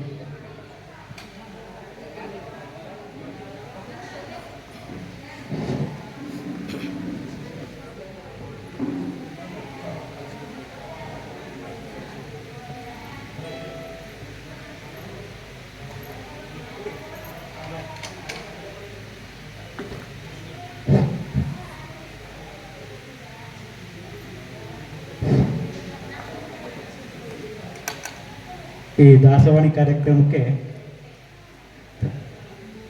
ಇಲ್ಲಿ ವೇದಿಕೆಯಲ್ಲಿರುವ ರಾಘವೇಂದ್ರ ಬಡಸೇಸಿ ತಂಡವರಿಗೆ ತಮ್ಮೆಲ್ಲರ ವತಿಯಿಂದ ಹಾಗೂ ಶೇಷದಾಸ ಸೇವಾ ಟ್ರಸ್ಟ್ನಿಂದ ಹೃತ್ಪೂರ್ವಕ ಸ್ವಾಗತವನ್ನು ಕೋರುತ್ತೇನೆ. ತಾವು ಈ ಕಾರ್ಯಕ್ರಮವನ್ನು ನಡೆಸಿಕೊಡಬೇಕಾಗಿ ವಿನಂತಿ. ಈ ಕಾರ್ಯಕ್ರಮ ದಾಸ ಸಾಹಿತ್ಯ ಪ್ರಾಜೆಕ್ಟ್ ತಿರುಮಲ ತಿರುಪತಿ ದೇವಸ್ಥಾನದಿಂದ ನಡೀತದೆ. ಅವರ ವಿಶೇಷ ಅಧಿಕಾರಿಗಳಾದ ಆನಂದ ತೀರ್ಥಾಚಾರ್ಯ ಪಗಡಾಲ್ ಅವರು ಈ ಕಾರ್ಯಕ್ರಮವನ್ನು ಆಯೋಜಿಸಿದ್ದಾರೆ. ಪ್ರತಿ ವರ್ಷ ಇದೇ ರೀತಿ ಪ್ರವಚನ ಹಾಗೂ ದಾಸವಾಣಿ ಕಾರ್ಯಕ್ರಮವನ್ನು ತಿರುಪತಿ ದೇವಸ್ಥಾನದ ದಾಸ ಸಾಹಿತ್ಯ ಪ್ರಾಜೆಕ್ಟ್ನಿಂದ ಆರಾಧನೆ ನಡೆಯುತ್ತದೆ. ಇದು ವಿಶೇಷ.